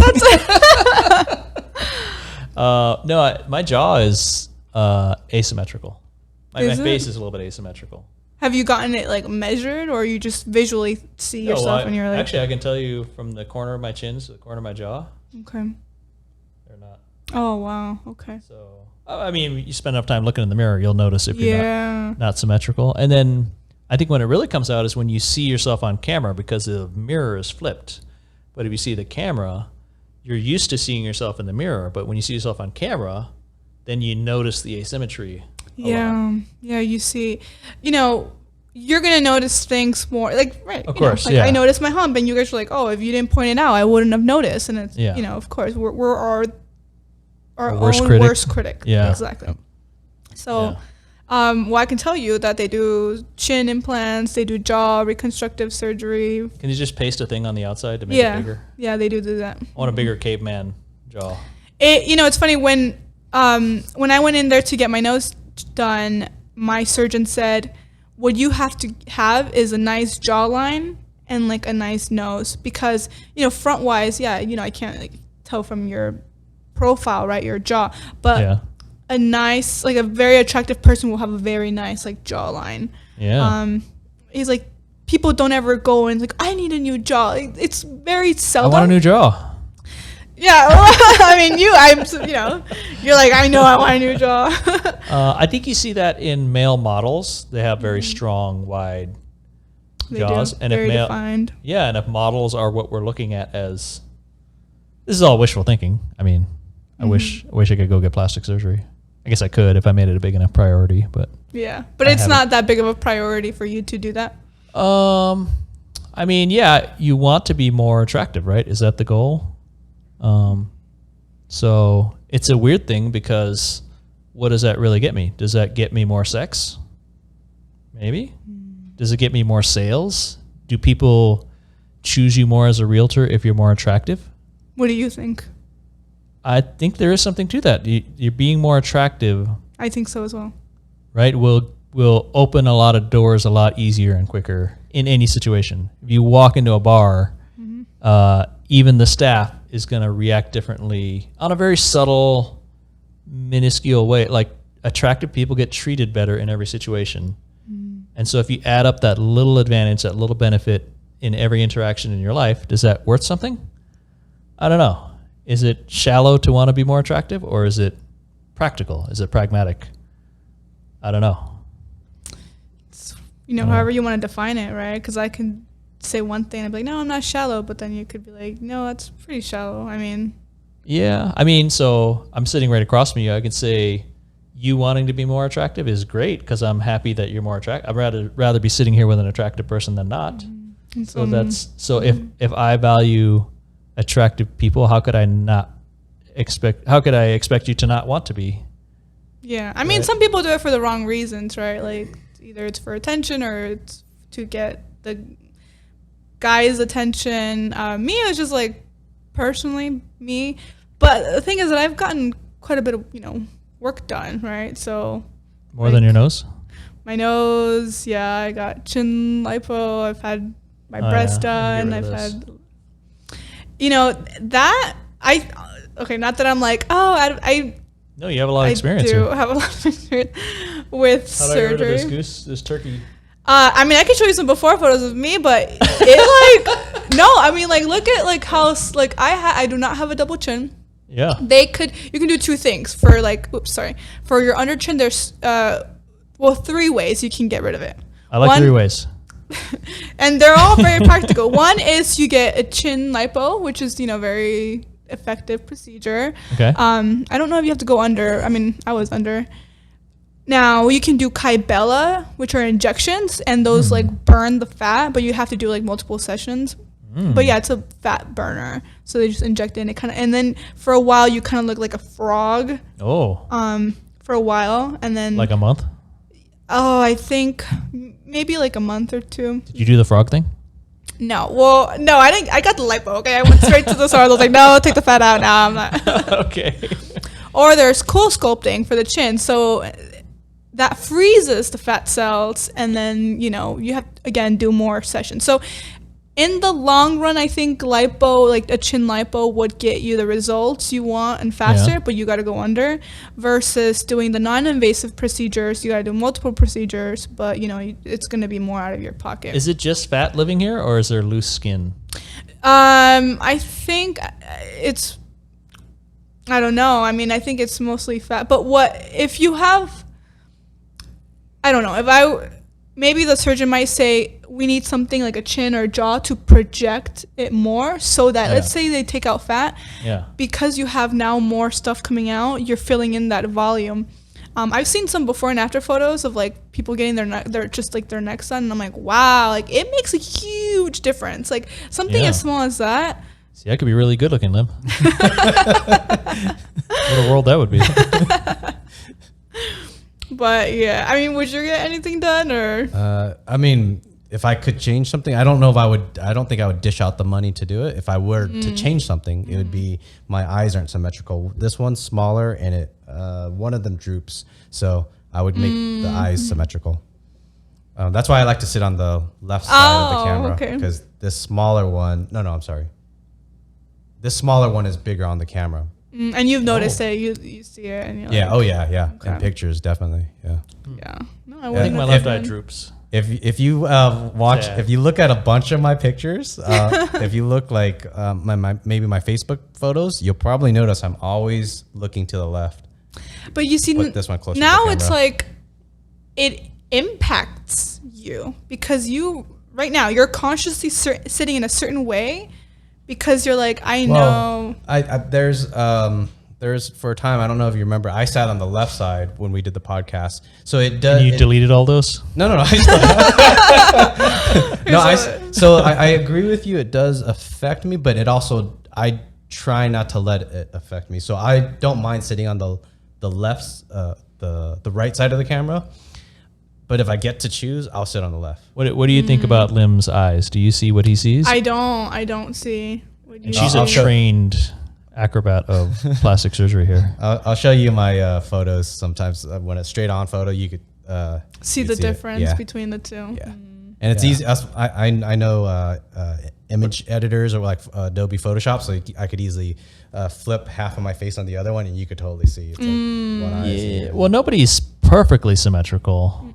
Well, if I were to choose one, one item to change, it would be that. Yeah. But I would say to the outside observer, there's not a appreciable it's disfiguration. Not like obvious where I'm like, oh my god, I knew this whole time. No, you're a good looking dude. Thank you. It's a good thing you're my cousin. Or also would be wrong from the earlier conversation. Too bad he's their cousin. Nothing wrong with you guys jerking each other off. Yeah, I just, I think it's not as common for a guy to get work done versus a girl. Well, because society tells us that we need to work and be successful. And the girl has to be the attractive one and beautiful and pretty. Pretty. Yeah. Yeah. So, although I would say that plastic surgery is definitely climbing. I mean, we've heard this, right? Like people are looking at themselves through Zoom and they're like, oh my god, I look so ugly. So now you're like forced to like look at yourself. Oh yeah. All the time. But yeah. Is it getting cheaper? No. Actually, so one of my surgeons, I remember when I had gone to him, so I get filler from this surgeon in Beverly Hills. His name is Daniel Barrett. So at that time, he was still kind of new and he hadn't blown up yet. So he was like, if you look at Yelp. Amateur Daniel Barrett? No. If you look at like Yelp, right? There's like, you get like, reviews and rankings. So he was probably like number 4. Okay. And then now I think he's like #1 on Yelp. Oh, he's killing it on Yelp. Yeah, so he's like all over social media. He has like millions of views, and everybody wants him now. And I remember when I first asked him, like, oh, how much would it be? Like, I used to get under eye filler from him, and he used to charge $800 for a syringe. And now, if I ask him, he charges like $1,500. I was like, are you but that's because he's getting super popular, right? Yeah. Okay. So now, I mean, I think in general, the market that I've looked into is Beverly Hills, right? Because it's close to home and I trust it. I didn't. I mean, isn't Beverly Hills the Beverly Hills of plastic surgery? Isn't that like maybe that or the like top of the world? Or Miami, there's a lot of surgery in Miami. I thought it was all butts down there. Oh, it's a lot of butts. But for sure, yeah. Okay. But in Beverly Hills, it is one of the capital for plastic surgery. So I do trust the doctors there. And I mean, obviously, you look at their credentials. Right. I was going to go to TJ. I was considering TJ for at least the boob job. I was like, the boob job is so easy. But then I was like, no, you get what you pay for. Yeah. What if like something happens and it's in another country? And if it's going to be on me for years and years and years and I can afford it, it sucks that it's way more expensive. But, so like, for instance, my boob job was $6,000 and it would probably. Both boobs. No, both. And that was cheap. Yeah, it's a package deal. Yeah, for here in Beverly Hills by, the surgeon went to Harvard. So he's good and he has like. Oh, Harvard has a plastic surgery school. Yeah. Okay. And so versus my doctor who did my nose, he was way more expensive. His was $12,500. Oh, double. Mm-hmm. Well, because he's super popular, right? Mm-hmm. So we just need to find the young plastic surgeons that aren't. That haven't blown up yet. Catch them at the right time, right? It's kind of like stocks. You gotta get them. Gotta get in. Are you happy with the boob job? Does it feel like you got a Beverly Hills? No, they're still really high. So doesn't that just take time to? It does, but I feel like I've seen other people and. Wait, your boobs are too high? Yeah, like they look like alien boobs. No. Like they're too high. Well, you can't tell because don't women wear bras to hold them up? Yes. So I need them to drop and fluff. Like they need to like. Fluff. Yeah, that's what so they stick them up there really high, and then like eventually because of gravity, like they settle into the pockets and they drop. Okay. And they look more natural. But right now I look like I have like man pecs or something. Like I could go for some pecs. Can I get pecs implanted? Yeah, I'm pretty sure you can. I mean, there's like you can do. I'm wasting all this time at the gym. I could just beef up. You can get like a 6-pack through surgery. You know that, right? I think I just want big arms and shoulders and chest. I've seen like some people get like thigh like muscle implants and stuff, but that's like too much, I think. I'm looking at my thighs. It doesn't look too high. Is it when when you take off your bra and you see yourself in the mirror and it's like? Yeah, I mean, like you could kind of like. They look. If I look a little bit to the side, they just kind of protrude. That's totally like if YouTube legal. If I completely like flash you guys, you'll be like, oh yeah, I can see like they're a little high. So are you gonna go back or do they have a fix it warranty something? So yeah, I mean, with most surgeons, if you didn't like the results because like, oh, I don't like them or I want to go bigger. No, there's no warranty. But if you have something like capsular contraction or if like something's wrong, like there's too high up and they don't settle and then they have to readjust them into the pocket, then yes, they'll like cover that because, like why am I going to pay for something that was... I heard you just had to do a lot of massaging. Yeah, you got to do a lot of massaging too. Yeah, you got to like do 10 seconds, 10 like... You gotta do that. I got a band so like it pushes the implants down. So I'm not ready to go out to the Vegas pool parties anytime soon. So we're gonna go to pool parties. What if you just wear one piece? Like Baywatch? It's still no, because like even like you can just tell it's in a weird shape. So even with the one piece, it'll still look like weird. It's just weird. I'm just still in recovery mode. So hopefully. How long is the recovery period for breast implants? Breasticles. You're supposed to get like your preliminary results, right? After a month and a half. That's like a good estimate of where you're gonna be.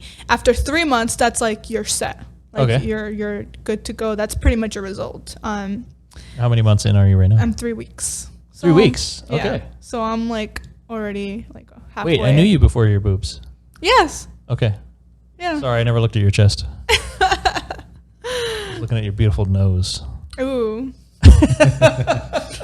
All right, back to the original question. Oh, sorry. Name two. Make two sure she friends felt that like should she do got this. her. Oh man. It went from the boobs to jaw. They have boobs? Fresno. I know, right? Two people recommend.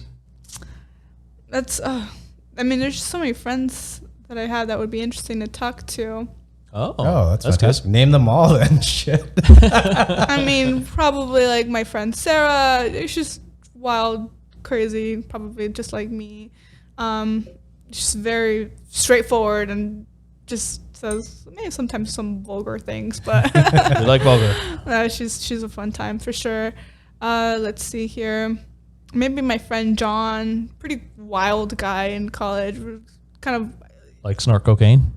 Oh, worse than that. Like that's like what? It's Monday morning breakfast. Time for class.